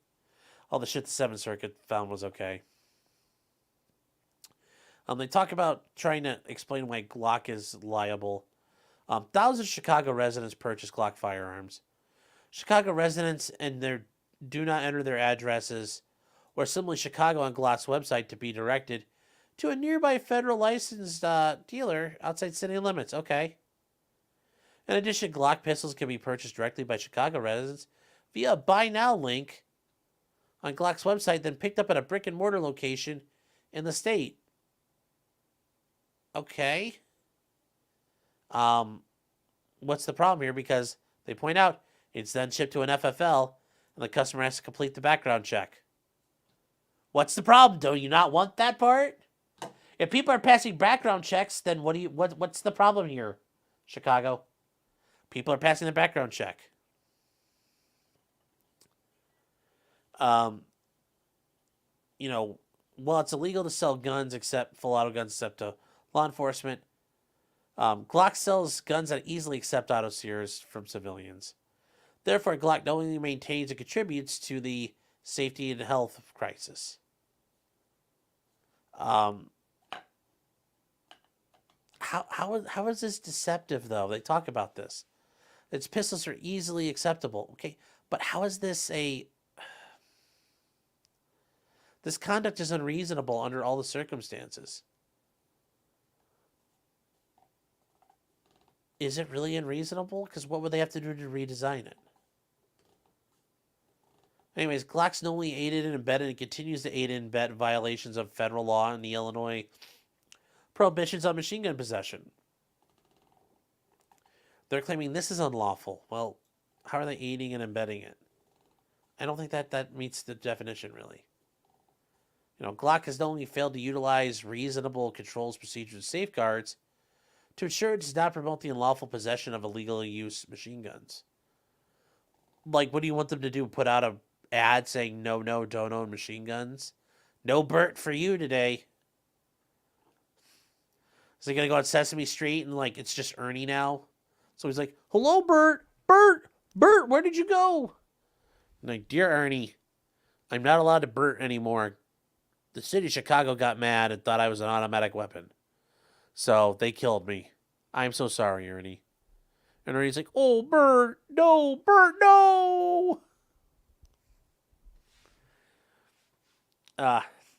Instead, it continues to sell and continue to market its pistols. Okay, so the problem did not exist. Well, it's pretty based. So, yeah, Glock has endangered everybody. Okay, unfair practices. What's the unfair practice here? Okay, so does it offend public policy, whether it's immoral, ethical, impressive, or unscrupulous? It's caused substantial injury to consumers. I mean, it's only a couple hundred people a year dying, so it's not that big a deal. Really. Like, oh my God, it's not that bad. They want to assess Glock fines of $10,000 for each offense. Awarded Chicago its cost of investigation and attorney's fees. Pre- and post-judgment interest, and everything else they can get that's reasonable and just. And then they want to recover their cost. Okay, which they're going to recover their cost. Public nuisance. This is not a public nuisance. I just don't see how it works. Negligence. It's not negligence. They intended for this to happen. So it's not like Glock's going to be able to say, yeah, we intend for this to happen. It's not negligence if you intended for it. In this regard, like they fully wanted this to happen. We want to sell guns. So, yeah, so here we go. This is what they want. Request for relief. Enjoin Glock from selling pistols that can be converted to Chicago non-law enforcement consumers in Illinois gun stores. Yep, they don't want... They're going to have an injunction. No more guns to blacks. Yes! Disarm the black community even more. Order Glock to implement reasonable controls, safeguards, or procedures. That's very weird specific performance that you can't order them to design something new. Award damages against Glock for a reasonable sum that will fairly compensate the city. Judgment against Glock that will allow the city to abate the nuisance Glock has created. And award fines. Order Glock to disgorge its profits through unlawful conduct. Pre- and post-judgment interest, exemplary damages, the cost of investigation, and anything else the court deems appropriate. Oh, just fuck. That was just cringe shit. So, woof. Yes. More. Yes, more, chat, more. Oh, well. So that's it, guys. Holy cow. 12:40. God, we ran this long. 3 hours. I normally I don't like going that long, at least here, but I'll go I'll go as long as I gotta go. But we had to get that one done. I thought it was worth reading. So hope you guys enjoyed that. And if you guys are new, please like and subscribe. Share it around if you don't think it was too bad or embarrassing. We do this every Thursday night at 9:30. Tomorrow night we got Jeff over Legal Vices. And then we've got some more stuff to cover over the weekend, which should be pretty fun. We got a couple different things that'll be happening. We're actually going to go ahead and do the Stephen Lorenzo sentencing probably on Saturday. That'll be a fun time because it'll give us something to do during the day. And go through his crazy 147-page motion. Or, maybe we'll do one day Saturday and one day Sunday. I don't know. Something like that. I'll figure out which order we'll do them in. And, yeah, 2.0 can't say Sean doesn't have stamina. God. Damn Skippy. So, guys, that is it for tonight. Enjoy your weekend. And as we head out for the weekend, I just want to say, as from our friend Nico, he put together a little thing here. I want to give him credit for it. I kind of like it, I like it a lot. So we'll kind of play ourselves off for a minute, a little while here with the Potentially Criminal song. I think it's a great way to end out here.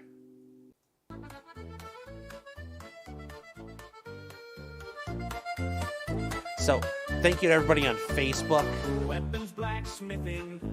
Thanks to everybody here on Facebook, Rumble, Kick, Twitter. I know apparently you guys are fake out there, but you're real to me, goddammit. Twitch, the one of you out there, and everybody here on YouTube. Thank you so much. Thank you all the comments. Thank you for